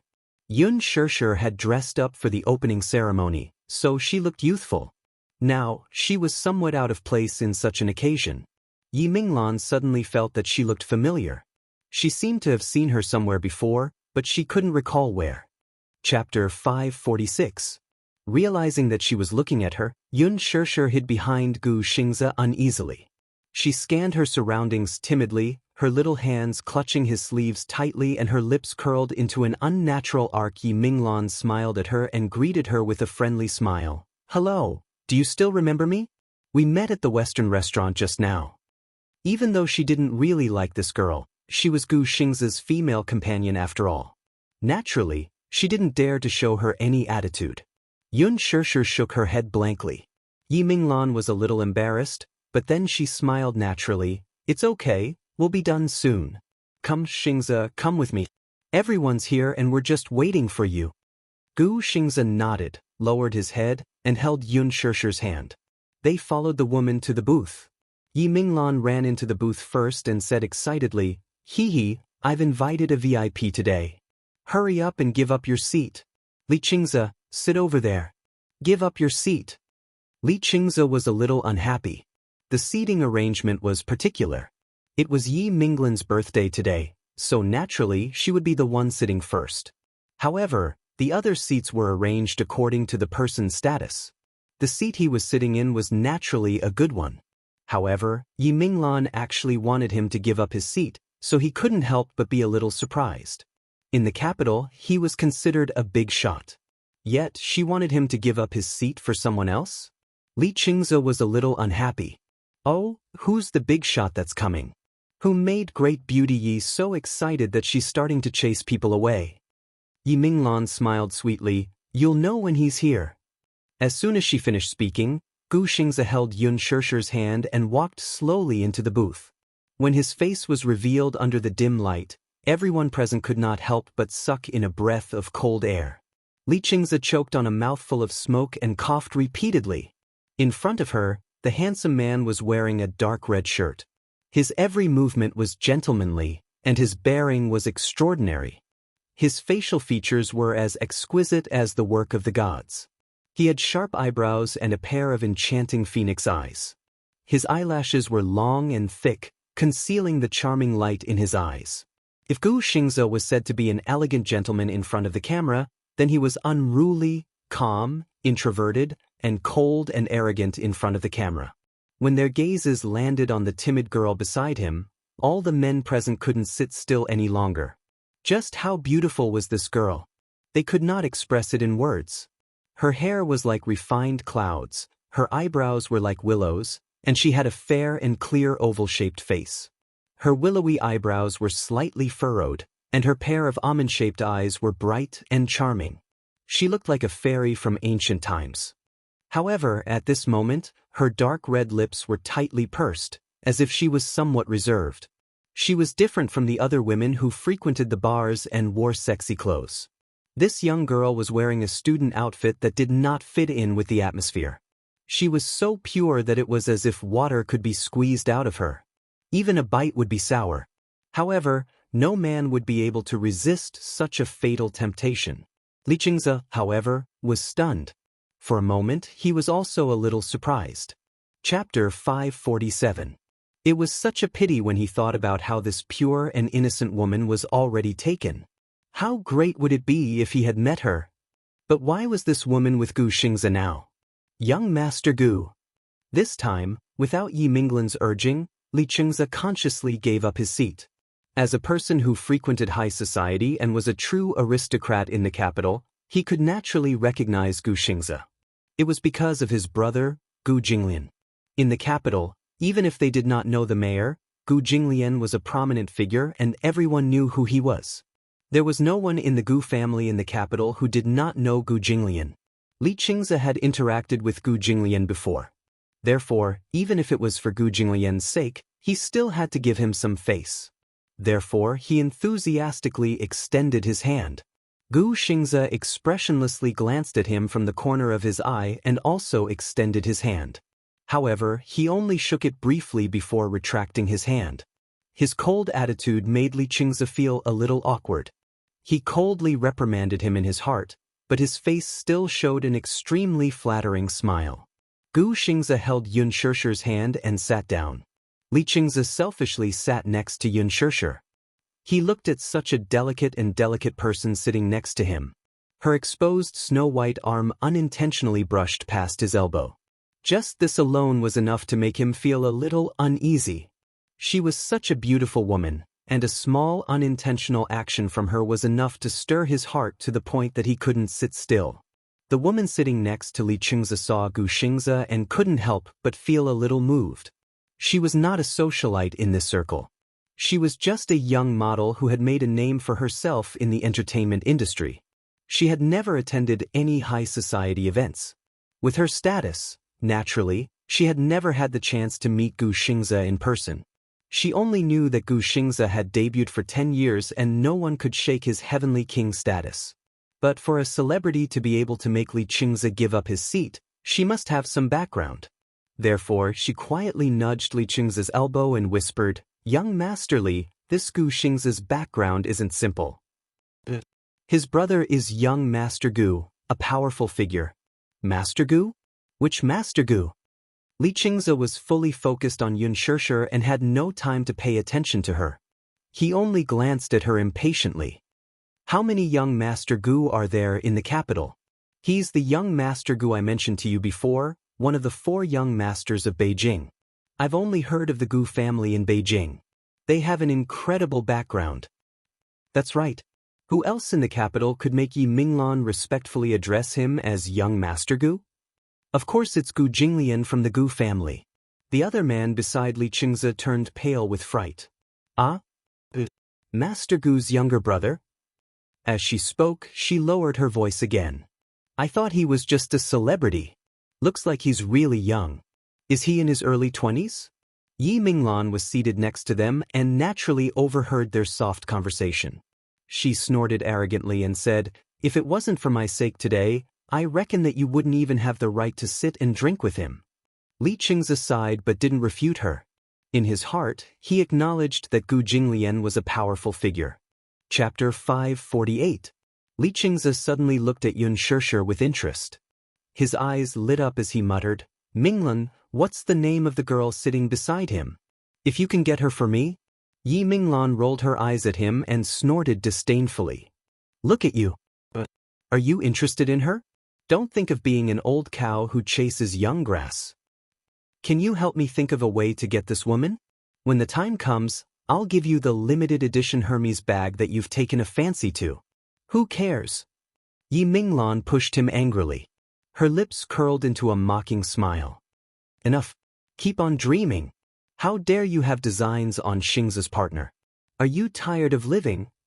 Li Qingzi's eyes were filled with excitement.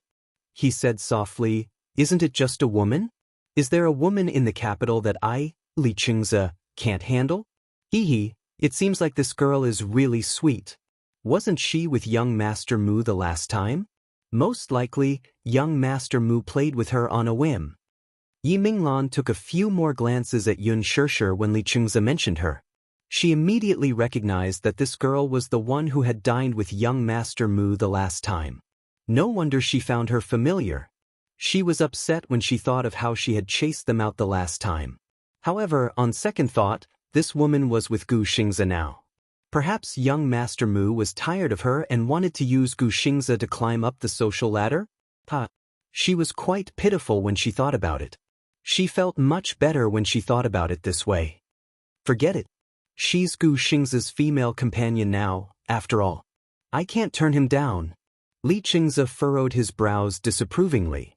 Isn't it just a woman? He's Gu Xingze. What kind of woman doesn't he have? What kind of woman can't wait to get close to him? There are so many women who want to climb into his bed. Why would he care about this one? Yi Minglan glanced at him coldly and muttered, I've never seen Xingzhe with a female companion, and I've never seen him dote on a woman so much. You haven't seen him at the Western restaurant just now. It was the first time I saw him cut a steak for a woman. It seems that Xingzhe has special feelings for this woman. At first, when she saw Yun Shirshir, she thought that she was some rich young lady, but she couldn't remember who she was. In the upper-class society of the capital, she had interacted with all the rich and famous ladies, but she really did not have any impression of her. But from the looks of it now, she was probably just a newbie in the entertainment industry who was eager to climb up the social ladder. A young model? Actor? She was definitely not the daughter of a rich family. Li Qingze looked displeased. Yi Minglan added, I advise you to give up on this woman as soon as possible. When he heard this, he coldly snorted, but did not care. Women were all the same. Since she could climb into Mu Yage's bed, and now she was beside Gu Xingze, why couldn't she climb into his bed? At most, he would wait until Gu Xingze got tired of her and kicked her away. It wouldn't be too late for him to make his move then. She was such a sweet stunner. Even if she was a leftover from Mu Yaje and Gu Xingze, he wouldn't mind.